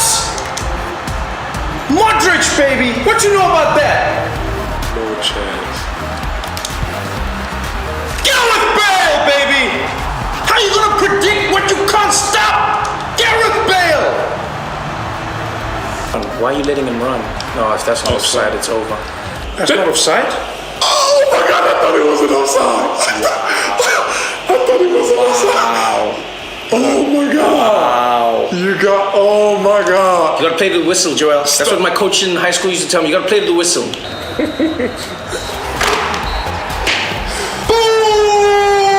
Boo! You know what I like is you got finals face right now. Special type of face, man. Losing in the finals. What a wise man once said, there's no point in going to the finals if you don't win. I don't know who that was, but he was a wise man. Again. You know what this is 3? No. 3 championships. That's how many I've got. 3 championships. Okay. In the words of Mourinho, 3. You know that? You must show me the respect I deserve. Can I get some 3. respect? Can I get the respect I deserve? 3. That was fun. Can I get some respect? Yo, Joel. Yo. Thank you, my dude. Thank you so much. I appreciate your time. Mm-hmm. You let me know when we're doing this again, man. We definitely gotta do it again. You gotta practice, you gotta find your team. Well, I'm gonna find my team. I know my team. You Who's your were team? using my team. Oh, okay. That's it. Oh, I said, do you want to use Real Madrid? I have this on tape. No, I let you use my team. Because Okay. I didn't want to kick your ass. Okay, you had Ronaldo though. Football is played with 11 men. And Ronaldo is one of them. Is one of 11. Ronaldo can't be the team by himself. Let me tell you something. If I had Joel Embiid on my pickup basketball team, I think that would make a bigger difference than all the other guys on my team. That would definitely make a difference. Thank you so much, man. Sure. Oh, man, this was dope.